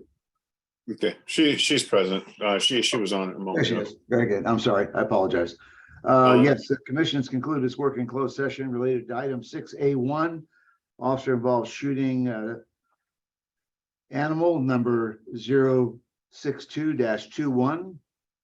The commission on a 4-0 vote unanimously adopted the chief of police recommendations, which were tactical debrief, 1 police officer 3, drawing and exhibiting and policy, 1 police officer 3, lethal use of force, 1 police officer 3 in policy.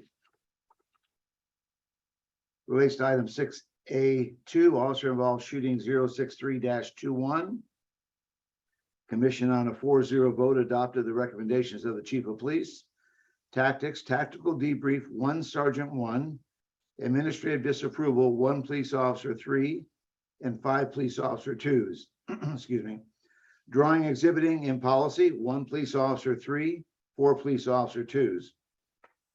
Lethal use of force in policy, 1 police officer 3, 1 round, 1 police officer 2, 1 round. Out of policy, administrative disapproval, 1 police officer 2, rounds 3 and 4. That concludes the report out. Thank you, Mr. Tefang. There being no further business before the Board of Police Commissioners, I move that we adjourn. Is there a second? Second. Motion's been made and seconded. All in favor, say aye. Aye. Thank you, everyone. See you next week. Be safe. Bye-bye.